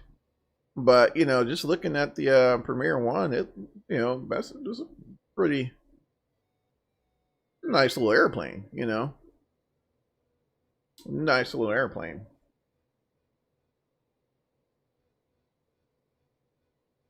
I don't know, as far as like the whole VOJ type thing, I was probably say my favorite would have been the Mustang, but I don't think the Mustang did that well. I don't think it did that well at all. Hold on, guys, I got to do something with my notifications.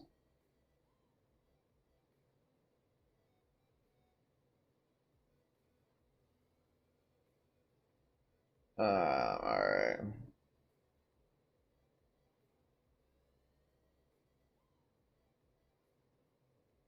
All right. Cool. Whew. All right, so let's see how we're looking here. We're actually getting really close to Fort Worth airspace. Really close. So TXO. What VOR is that?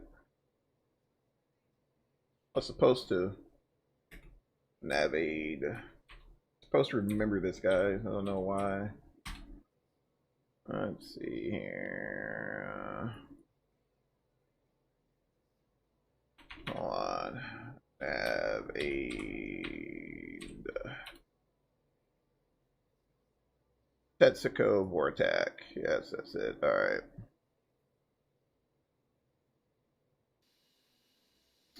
That's it. All right.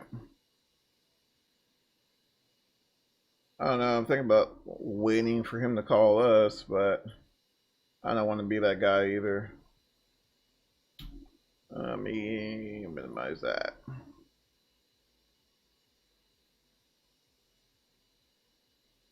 Alrighty.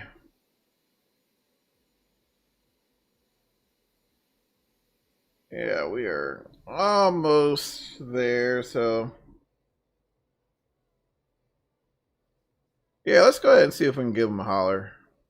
I mean, might as well, right?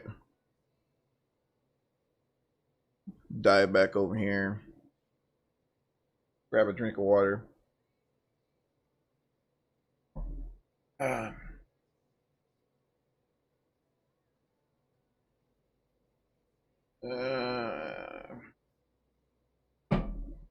Get my old notepad up. I've been wasting a lot of paper, so I've been trying to not use paper and just use my Garmin Pilot app. Alright, let me go and get my scratch pad up.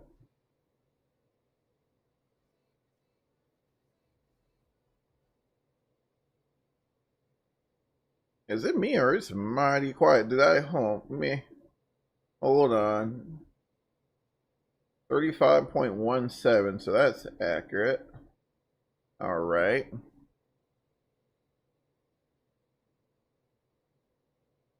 Alright, we'll wait till we get a little east of Texaco here and we'll give him a call. Because we're not quite, we're literally like not far. We're not quite in it, but we're close enough to kind of. Yeah. Man, that's loud. Hold on, let me turn that down.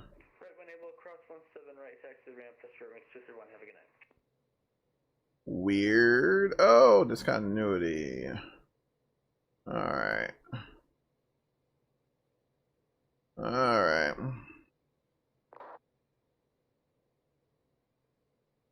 Let's see. So nav, VNav. Alrighty. Guess we'll go ahead and give him a call.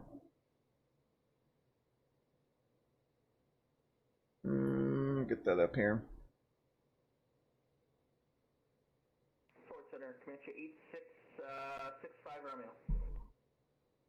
Man, that's still loud. Hold on. Hold on. 65 Romeo Forward Center, go ahead. 8665 Romeo, about 2 miles to the south of Hicks, 1,200 like Bravo clearance eastbound. Oh, no, that guy's just loud. Gotcha. All right. Gotcha. 8665 Romeo, squawk 2260, maintain VFR. 2260, maintain. All right. Okay.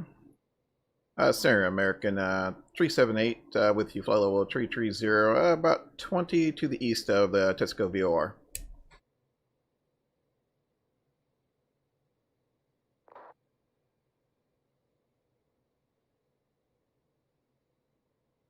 American 378 forward center, roger, squawk 2313. 2313 for 378. All right. Let's see. That's not what I wanted. 2313. There we go.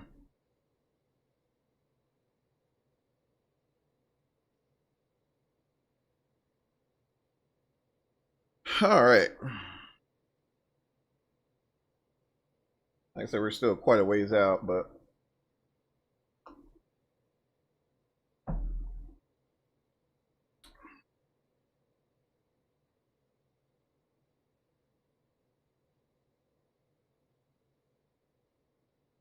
Oh, man. Okay, Noon American 1432, get vectors for descent. Let's see. 0 to set a maintain 5,000 vector final approach course. CNN is 05,000, American 1432. American 330 is verify 2313, 2313. I thought I put that in there. Let's see. 65 Romeo, radar contact. There we go. 100 miles northeast, Hicks Airport, outskirts 1,500, DFW altimeter 29907. Clear the Bravo airspace, maintain VFR at 4,500. Alright, clear the Bravo, and you want us at 4,500 for 65 Romeo? Affirmative, and what are your intentions right now? 65 Romeo, we're just gonna, it's gonna be a eastbound Bravo transition, and after we exit the Bravo, we don't need to fly flying over to Texarkana. 45, question 6, I remember route mid altitude, maintain VFR at 5,500. Alright, 5,500 for 65 Romeo. All right. 65 Romeo, stay aircraft type. And 65 Romeo, Papa Alpha 24 slant golf.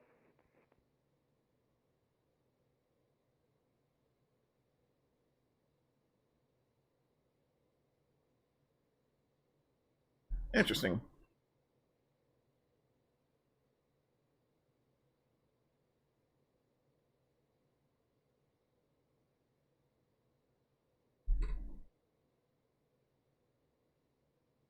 Yes, 2313. Yep.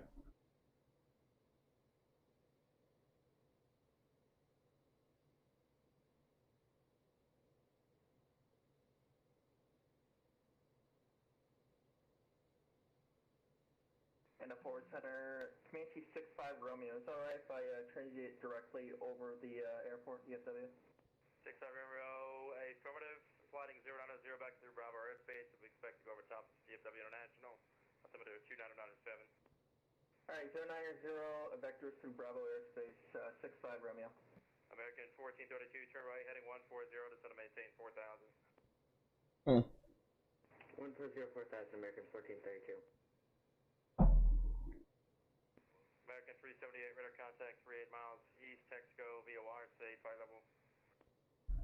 230 for American 378. All right. All right, so we're 280 miles out, and we're going to be flying the Victory 2. Victory 2 arrival. Let's see, get my navigaph up here. Yay, it didn't kick me out. All right, good. All right, DFW. Get that in there. And arrival. American 1432, DFW airport 12 to 1 o'clock and 20. Come all the way down here. 1432 is looking. That's kind of looking. See, here we go. Victory 2. All right. So we'll be coming in on, I want to say, what was the transition? Transition was, let's see here, Turkey. Fort Worth, good afternoon, American 339. Dallas, Fort Worth, looking to pick up IFR. Good Lord, these guys are loud. 3394, center code, stay by. Holy smokes. And the volume's as low as it can go, so. 1432 at the airport. Back 1432, equipment approach. Alright. Visual right, American 1432. Alright, look at the restrictions here. And so Walter. Go to Phoenix Scarborough Airport, waiver 6 departure, second transition that is filed. Climb via state squawk. 300 between 300 and 24. Phoenix, waiver 6 departure, second transition that is filed. Climb via the third squawk 2372, American 339. ATC assigned only, got you. 18 last date is kilo current altimeter 29. Alright, wow, so we're restricted. Kilo on board, any chance we can get runway 17 right for departure? We're on a tight schedule. 339. 339, Roger, can you expect 17 right, advise short of golf. Right, question, short of kilo ready tank. Okay, calling short of kilo ready for taxi, thanks, 339. All right, so 32, wind 100. man, it's getting busy. 28, runway 18 right, clear to land. Runway 18 right, clear to land, American 1432. He is busy. All right, so 5245, Lima airspace, Houston Center closed, change to advisor, frequency approved, good day. Leeton 290, 209 knots, below 190, 5245, leaving my airspace. above 170, Glock 190, 170, Zubo, that's not us there. Forward center, good. Layman, 519 is 50 miles north of Texarkana at well, American 519. all right, it's gonna be interesting. It is American 519. And that's loud. Woo! American 519, radar contact, position as reported, maintain 380. Maintain 380, American 519. Man, we are moving along.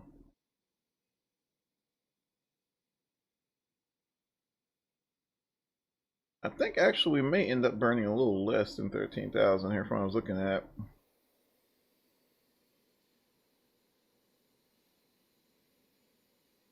I think so.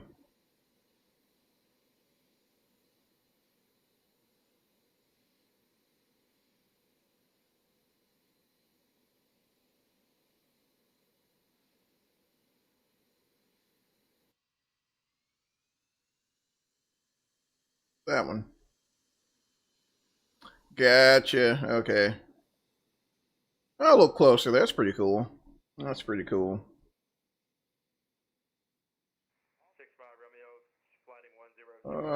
Where are you? Airbus, correction, Boeing 737 on the 8-mile final 18 right past below you. Alright, 110, we're looking for the traffic, 65 Romeo. 65 Romeo, 10 degrees right of your current heading, flighting 100. Well. 65 Romeo, we're looking.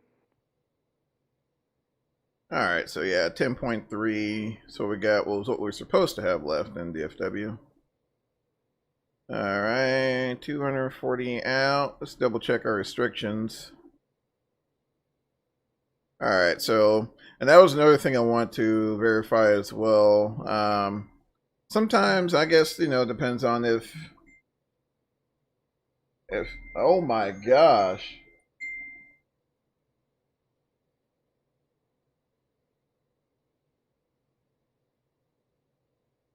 Oh.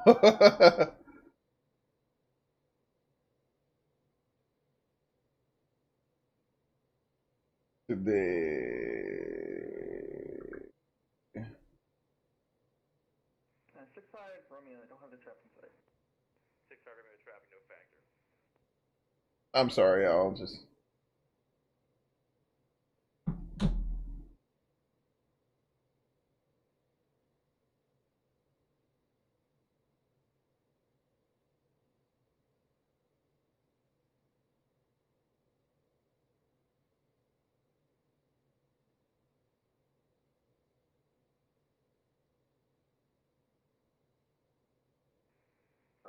Plus control bay, Mrs. American 1576, push Charlie 7, information kilo, ready back. All right.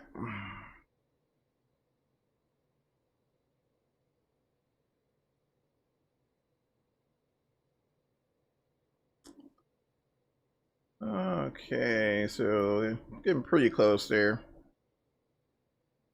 Let's do one more check. 26 again, my apologies.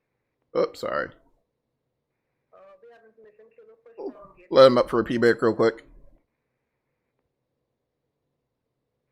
American 1576, runway 17 right, taxi via Kilo, Echo Golf. Kilo, runway 17 right, American 1576.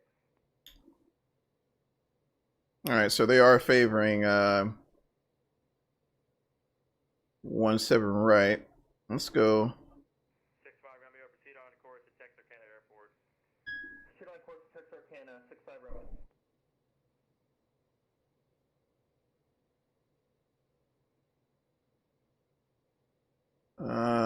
Let's see here. do a quick weather request. Let's see, DFW. Let's see what we got going on here. Request. Alright, received messages, weather report. Alright, so winds are out of the south at 1/6, gusting 28. Visibility at 10, sky conditions few at 3.6, sky at 30,000, temperature 332, dew point 23, altimeter 297, remarks peak wind, and then let's see, time, and then haze. I forgot that one there. Oh, haze all quadrants. There we go. So it's hazy. Gotcha. Gotcha. All right.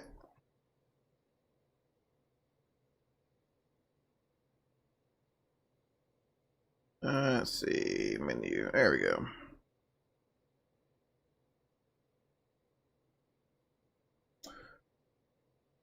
All right. Back 1432, welcome to DFW, exit left, 1 able, cross runway 18 left, exit the ramp, good night. Put the neighbor cross runway 18 left, taxi to ramp, at my discretion. Have a good one. American 14. American 519 to Sembia C, before arrival, altimeter 29907, expect visual. Oh man, I should got some paper. Before arrival, expect visual 17 center, American 519. This is not. Oh, never mind. My battery's good. I was like, wait a minute, is it about to die? No, I think we're good. So, like I said, I've been trying to, go green and utilize my tablet a little more for my notes and all that fun stuff. Try to at least. Our winds 9 knots. Holy smokes, nothing. So maybe we will burn 30,000.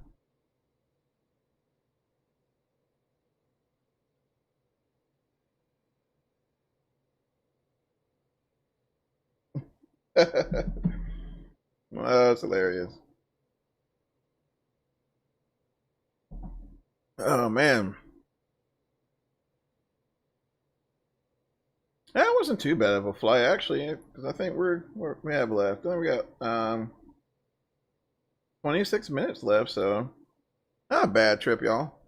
Not a bad trip at all. One more shot outside there.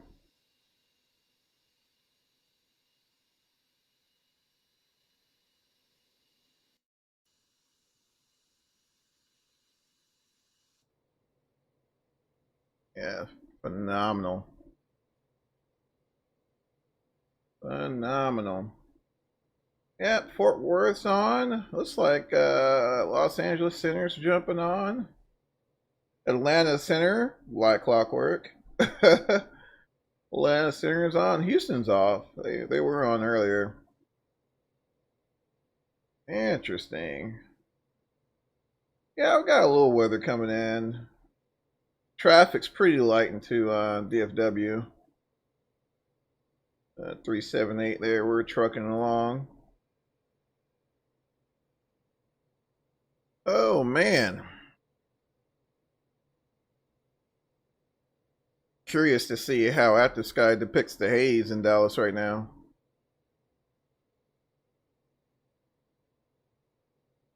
Fort Worth Center should be calling us here in a minute.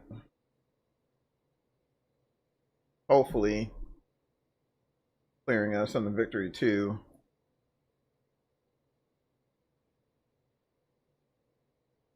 Which, I mean, we could change up, but I don't know.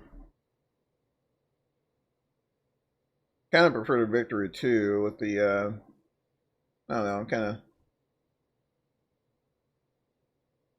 tends to kind of keep you on your toes there with all the restrictions, because there's above and below restriction for like four of the intersections, literally all the way down to the field there. So, and we're recrossing Ganja, and then after that,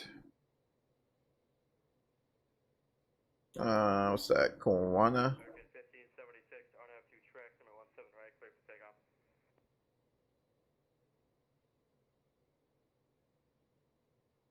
Oh man.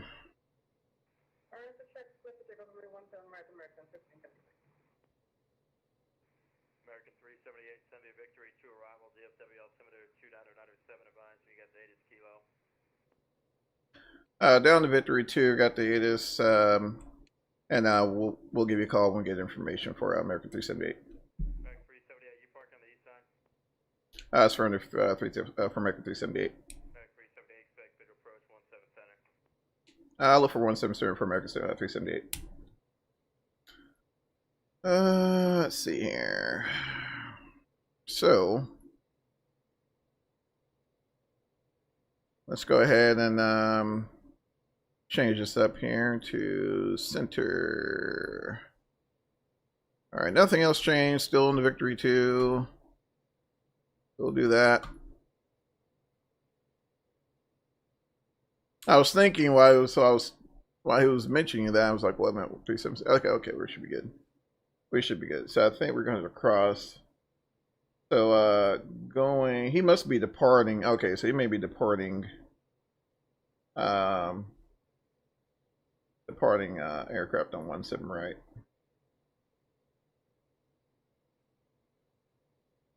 All right, let's DFW tower. Wait till we get a little closer here, and we'll see if we can pick up ATIS.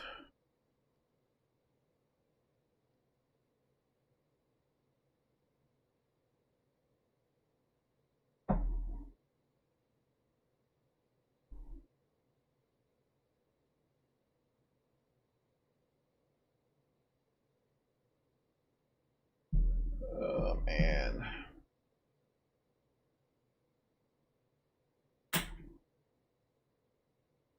Yeah, I shouldn't start.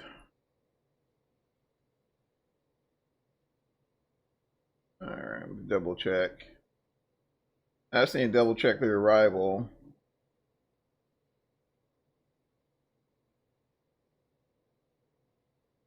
Alright, so Walter at 290 between. Alright, so at Kawana, we'll go ahead and start our descent to meet that restriction there. We need to be below 300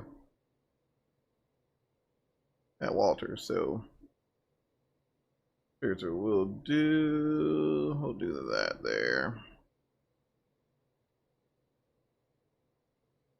And actually, heck, why not? Why not? We're what, 55 out? Nah, we'll wait.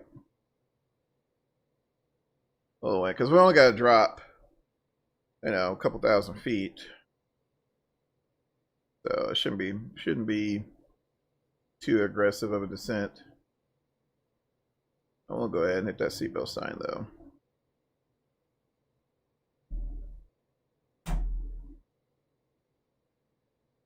All right.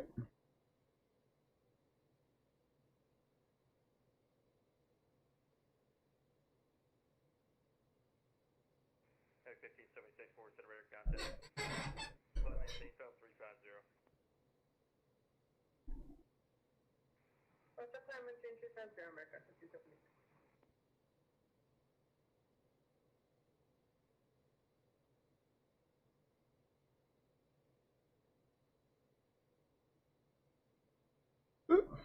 All right. It's weird. All right, cool. All right, we'll go ahead and throw this guy in vertical speed. All right, we got vertical speed there in the FMA.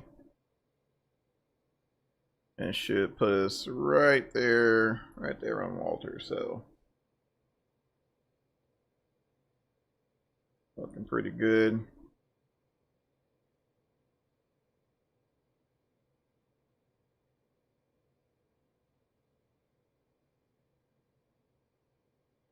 And I don't know, just for giggles, we'll see if we can pick up.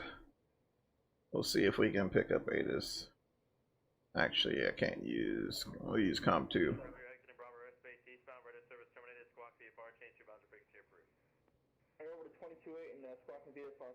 2. 2-3. Altimeter 29907. Visual approach is in use. Landing runway 17. Dallas Fort Worth International Airport. Native information Lima 21530 Zulu. Wind 170 at 16 gust 26. Visibility 10. Few clouds at 4,100. 30,000 scattered. Temperature 32. 2.22. Altimeter 29906. Visual approach is in use. Landing runways 17 left, 17 center, and 18 right. Departing runways 17 right, and 18 left north is to airmen. Local traffic expect runway 17 left, squawk mode C on no taxiways and runways. Advise on initial contact. You have information Lima.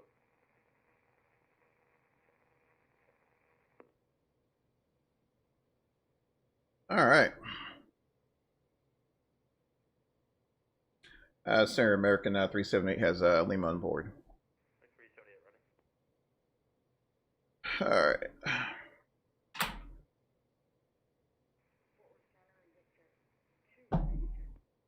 Jet 2, forward center line clear. All right.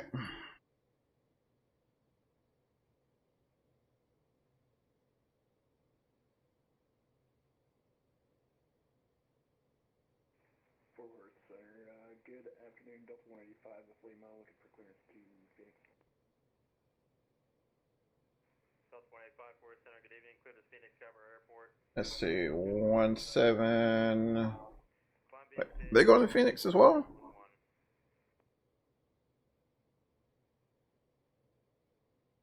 Clear to Phoenix and West Texas to second and filed Columbia to SID 2311. Yeah, I think they're ramping up there. Correct. Take back my 17 right. Then we got out just in time. Jet 2 requesting VFR clearance to love. Jet 2, clear to DFW Bravo airspace. Maintain VFR at 3,500 feet. Squawk 235. All right, so Walter, okay, Cleared into the DFW class. Rugger, Maintain VFR 35. above 230. In the box. Jet 2 back correct. Advisor to All right. 17 right. Information Lima current. DFW altimeter 299.6.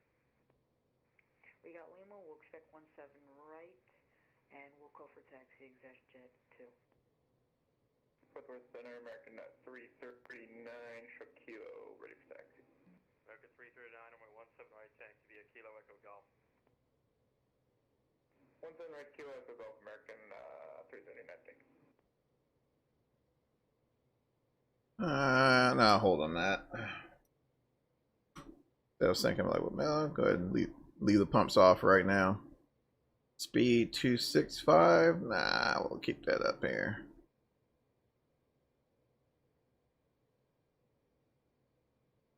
We'll do 280. I think we can do 280. We can do 280 all the way. Oh, heck, all the way into Layman there. Yeah, we'll definitely keep that speed up.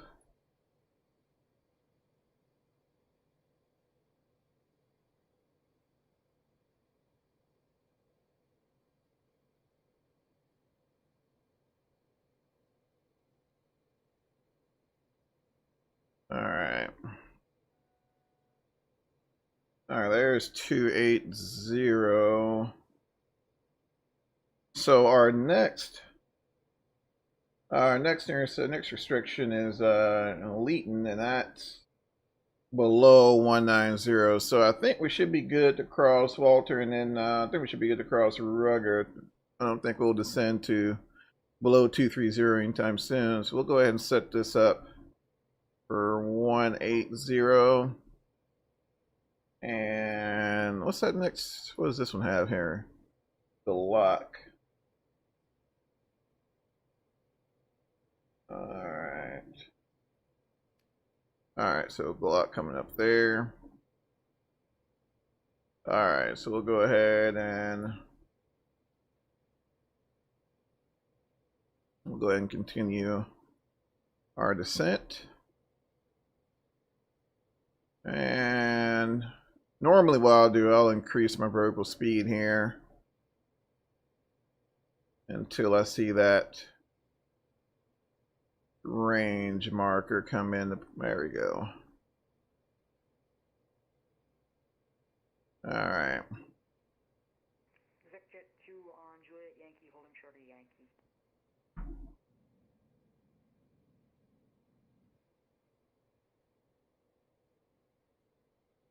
Jet 2, runway 17 right, taxi at Yankee, Kilo, Echo Golf. Yankee Kilo Echo Golf for 17 right, Jet 2.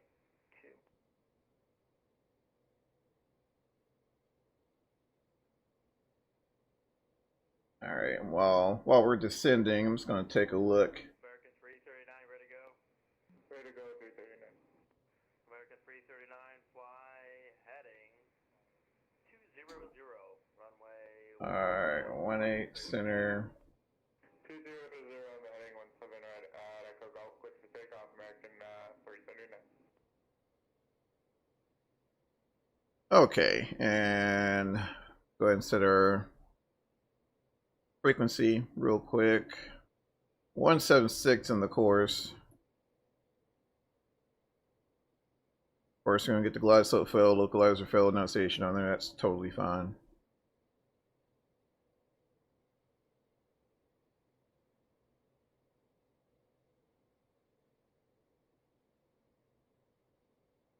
And probably we'll end up doing here, we'll probably slow down to, probably end up slowing down to 270, I'm thinking. Only reason why I say that is I don't want to ride the speed brakes all the way down, as our restrictions are going to become tighter. So may end up slowing down a bit. Yeah, 190 to 17. Yeah, let me go ahead and set this guy 260. Line up and wait, Echo Golf 17 right, Jet 2.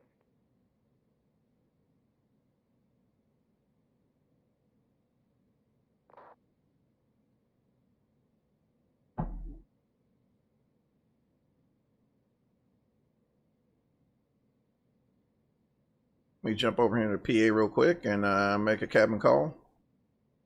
American 339, passing through 1,600 for 2,000.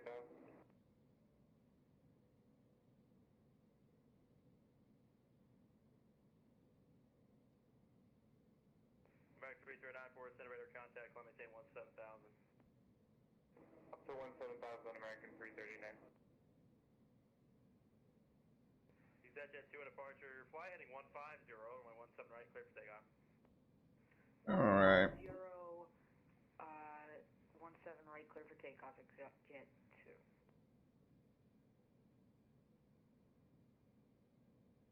2. Alrighty.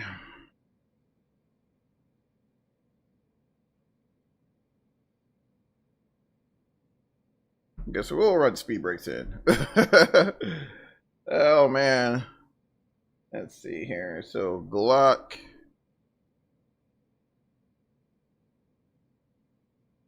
Alright, Glock Layman.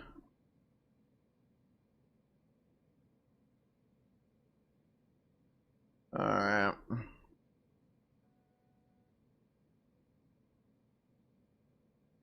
American 339, clear direct ribbit.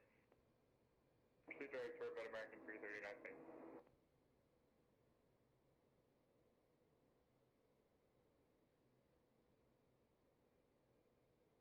Alright, see if we can catch 15,000. American 339, climb maintain, Papa 360. 379, I'm thinking 370. Oh man. Yeah, we're 378.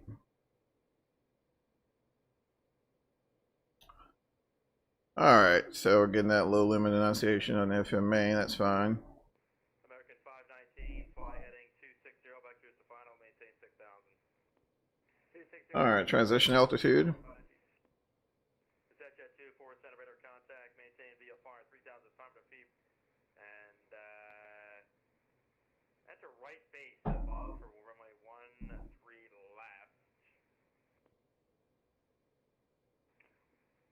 Right base for 13 left, exec jet 2. All right. All right, there's 16,000 there. Then we should make 15 just fine to hit Layman.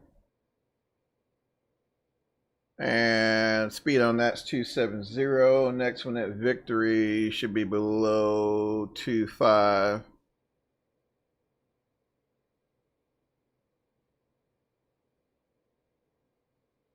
All right. Yeah, forward center, Delta 185, ready for taxi 17 right. Delta 185, runway 17 right, taxi via Kilo Echo Golf. Kilo Echo Golf 17 right, Delta 185. Exec 2, contact Love Tower 123.7. All right. So 7, exec jet 2. Exec 2, verify frequency 123.7, 23.7. all right. 7, exec jet 2, yeah. All right, so we're at 150 now. 19, flighting 240. Heading 240, American 519.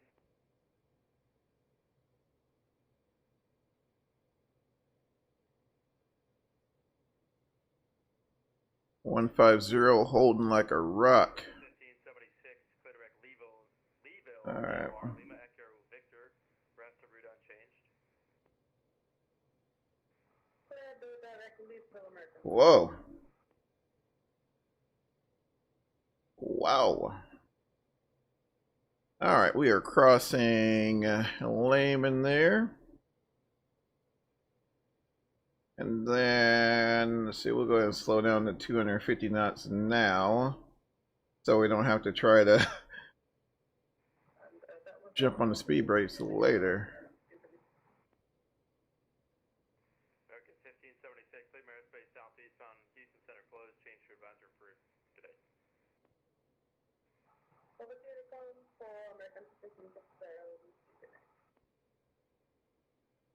All right. Crossing Layman. All right, Victory at 1,000. So let's start making our way down to Victory here, nice and easy. Nice and easy like.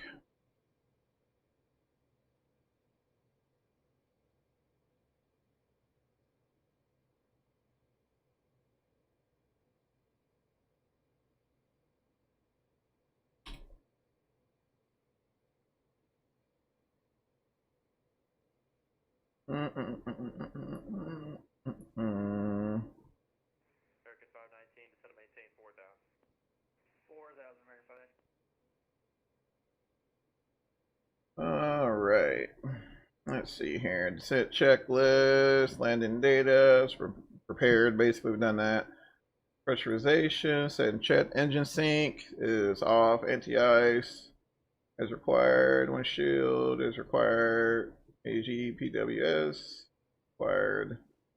All right, and we'll go ahead and set our bugs there. Bugs are checked.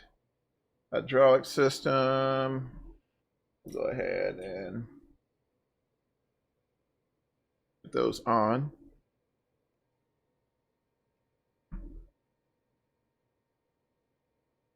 American 519, DFW Airport, 10 o'clock and 100 miles. Inside American 519. American 519, flighting 210, join final, clear visual approach, runway 17. Alright, let's see if we can. 0, join final, clear visual, 17 center, American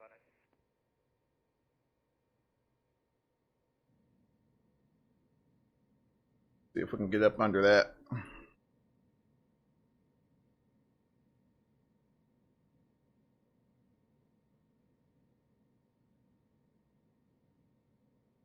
Gonna be close.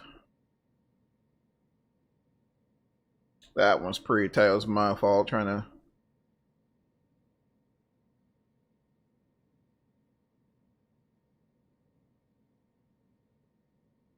Yeah, Victory.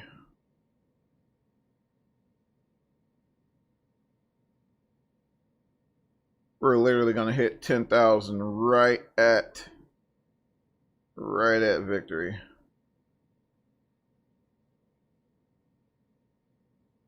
Actually, should be good. We should be good. As long as we're below 11,000.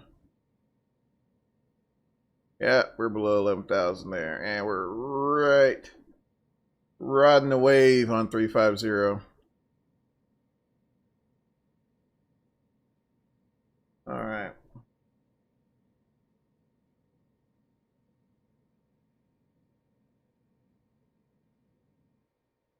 Alright, we're out of the speed brakes there. Altitude hold. Alright, so what's that? Zeman? Alright, that's at 9,000 there. Target 519, wind 17016, gust 26, runway 17 center, clear to land. Clear to land, runway 17 center, American 519. Central airport center, step away for about a minute and a half, we'll advise we're back. Alright. Yeah, I think we'll be fine on this one. Alright, guys, step outside for a minute.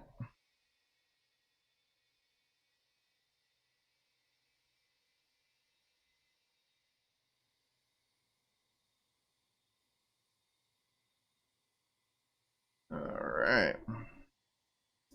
Heading over northwest Texas there. Alright, that's it. Beautiful. We'll hit 8,000 here, right at Zeman, or Zeman, wherever that is. Alright, then Thassa at 240, which we're at 240.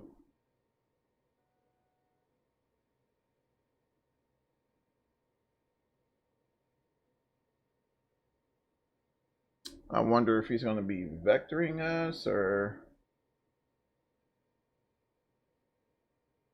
what he plans on doing there.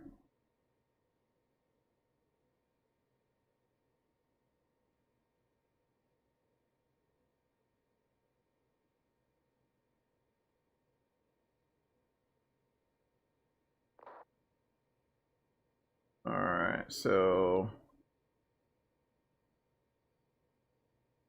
next one is Pop at 5,000. Alright.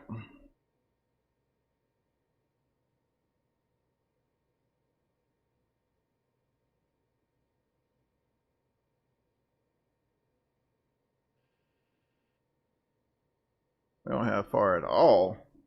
Alright, let's jump on the speed brakes real quick. Landing lights on.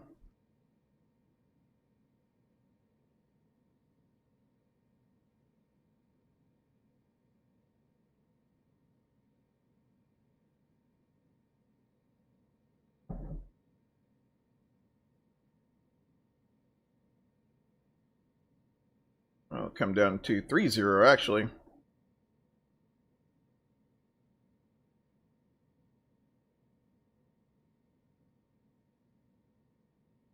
And there's alpha speed. So here is what we can do.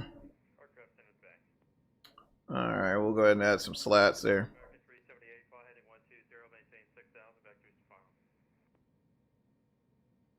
120 down to 6,000 for American 378. Blah blah blah blah blah. Alright, 120.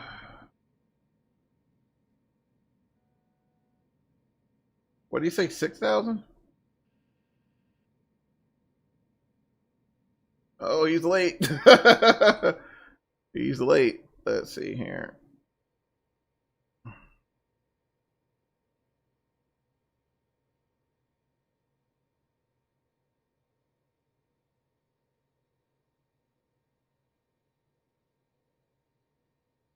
That was way behind. That's all right. We'll we'll work with it. I was flying the arrival. I was flying the arrival.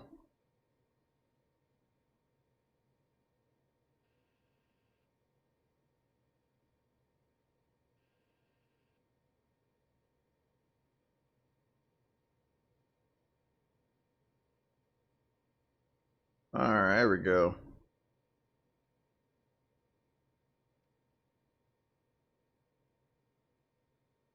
Yeah, because that pop, we're supposed to be at 5,000 there, but be fine. Be fine.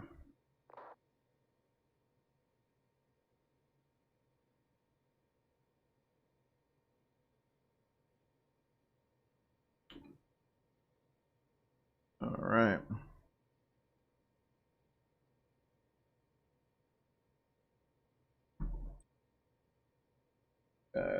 Dive over here. Got the pressurization panel. Oh.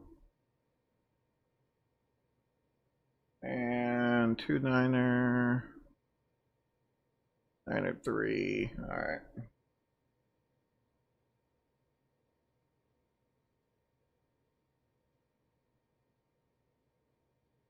A little bumpy over North Dallas today. I'm coming up over fly a little bit over Denton and Louisville, come over Carrollton and all that fun stuff. And we got the ILS there.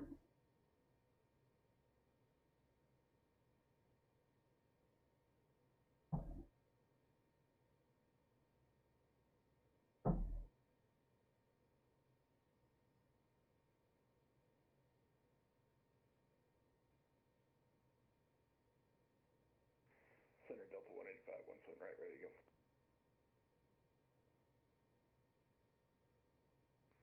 So 185 and 17 right line of weight traffic across the downfield. Line of weight, 25. Alright. Vic 519, welcome DFW, cross 17 right traffic, close position, join kilo to the ramp. Cross 17 right, kilo to the ramp, American 519, thank you. Alright.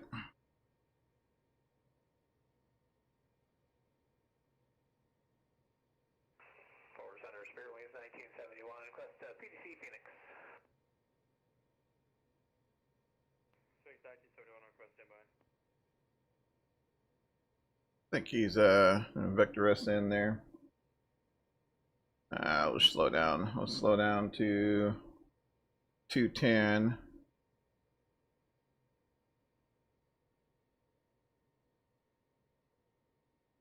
I'll put him out a bit.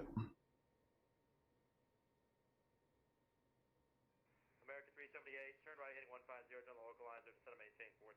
Correction, stay affirmative, turn right heading 140, on the localizer, descend to maintain 4,000. Right 140 down to 4,000 for American 378.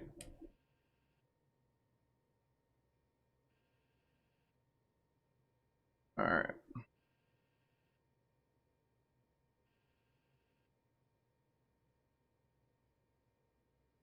And let's go ahead and slow down to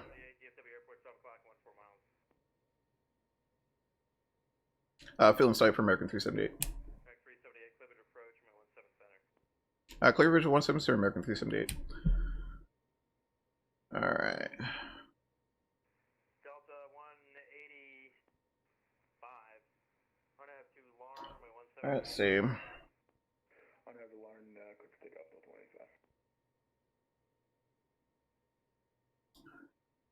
Yeah, we're definitely a little high, but 1885 and Spirit Wings 1971 regional departure to sign off. let's see here. Section 125.02. Make a request for them for PDC and taxi. See it. American 378 contact regional approach 125.02. 2502 for American for 378 today. This is like not the best time to pass folks over. Let's see here. 125.0. Oh goodness gracious, guys! Yeah, killing me. All right. 2502.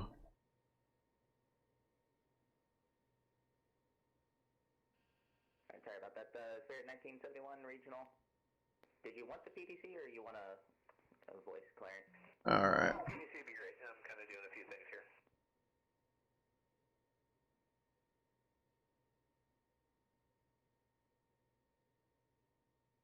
All right.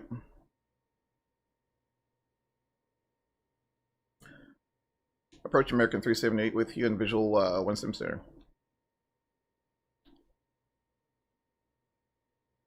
Alright. Alright, so we need gear down there.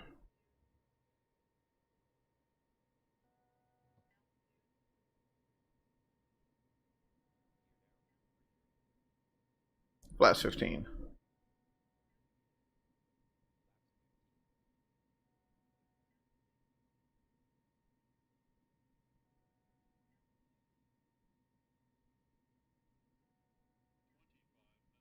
Oh my goodness.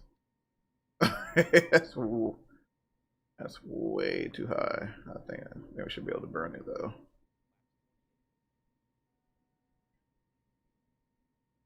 I think we should be able to burn it. Alright.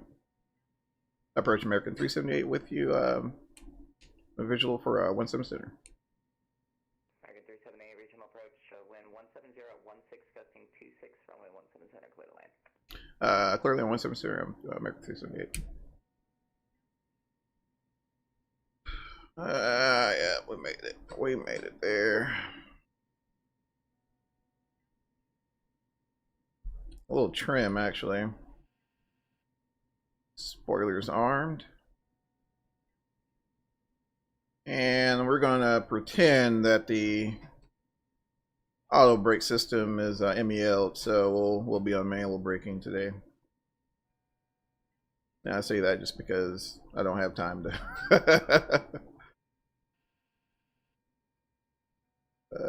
get up under it a little bit there. Get up under it. There we go.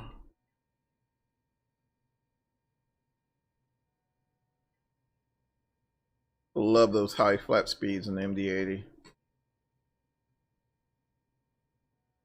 All right.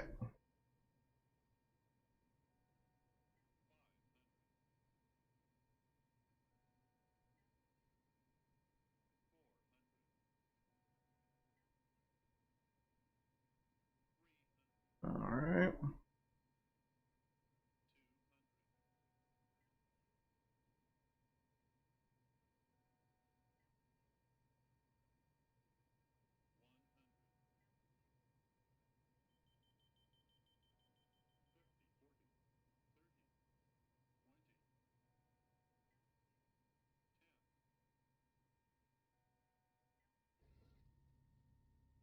All right. All right, reverse. On the brakes.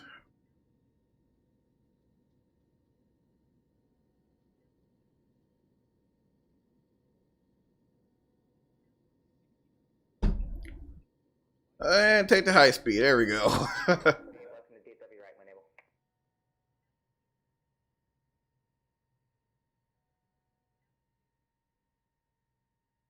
All right.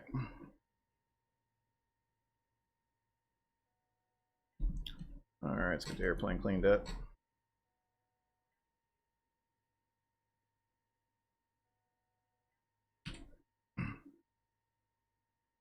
Approach American 378, clear 17 Mike 3. American 378, taxi to gate via Lima, cross 17 right. Thanks for flying. Via Lima, cross 17 right. Or American 378, good day, sir. All right.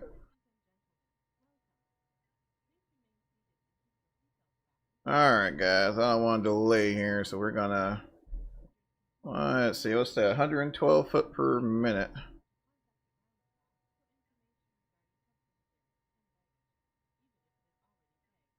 Oh, that's so, all right, go ahead and cross 17 right there, and we'll take, I think these are, I think it's terminal A. Nope, that's C, all right, so yeah, we'll take Charlie. We'll boogie on across 17 right though. All right, get that strobe light off. Silence that dude.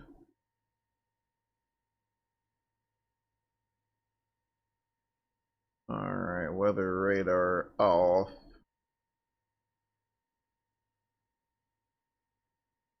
All right, make sure we're clearing left. All right. Actually, heck, I say we take this gate up here, actually. I do need to get my APU on.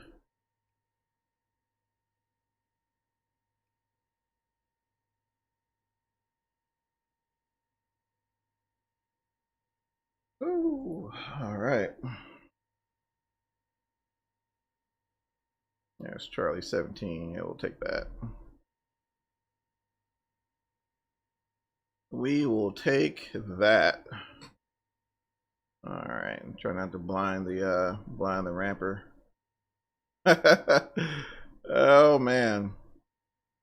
As we get pulled up here, brakes didn't get too warm.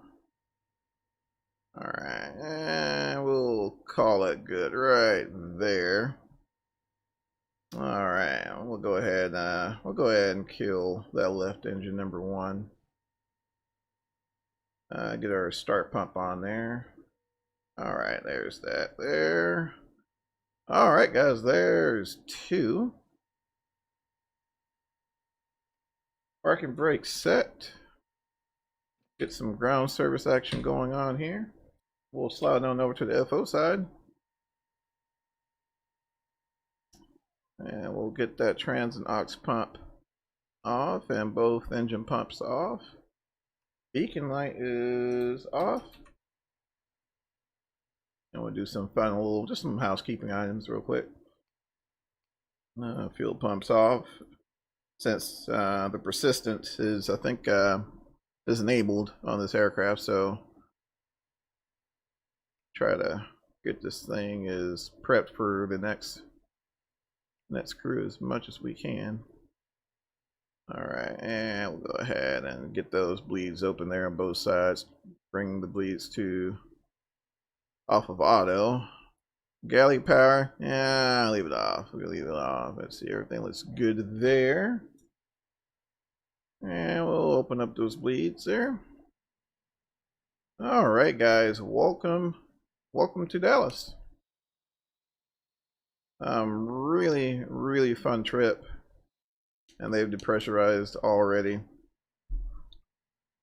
Let's see if I can tighten them up real quick. I love this airplane. Love this airplane. See if we bring the slats up. All right, it should be good enough for government work. Beautiful. All right, as I was saying, welcome to Dallas. Oh man, yeah. All in all, really fun trip. Definitely enjoyed it. Didn't really have any issues. Frame rate stayed pretty consistent. My weather, I just let Active Skies updating, so the frames were kind of stuttery at the moment, but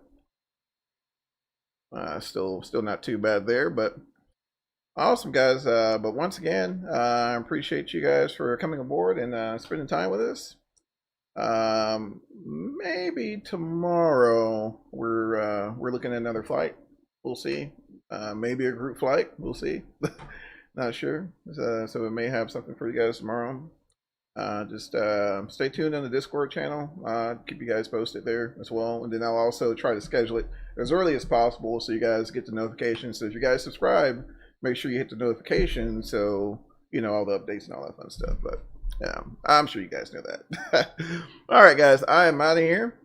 And until next time, you guys have an awesome Friday, and we'll see you later. Take care.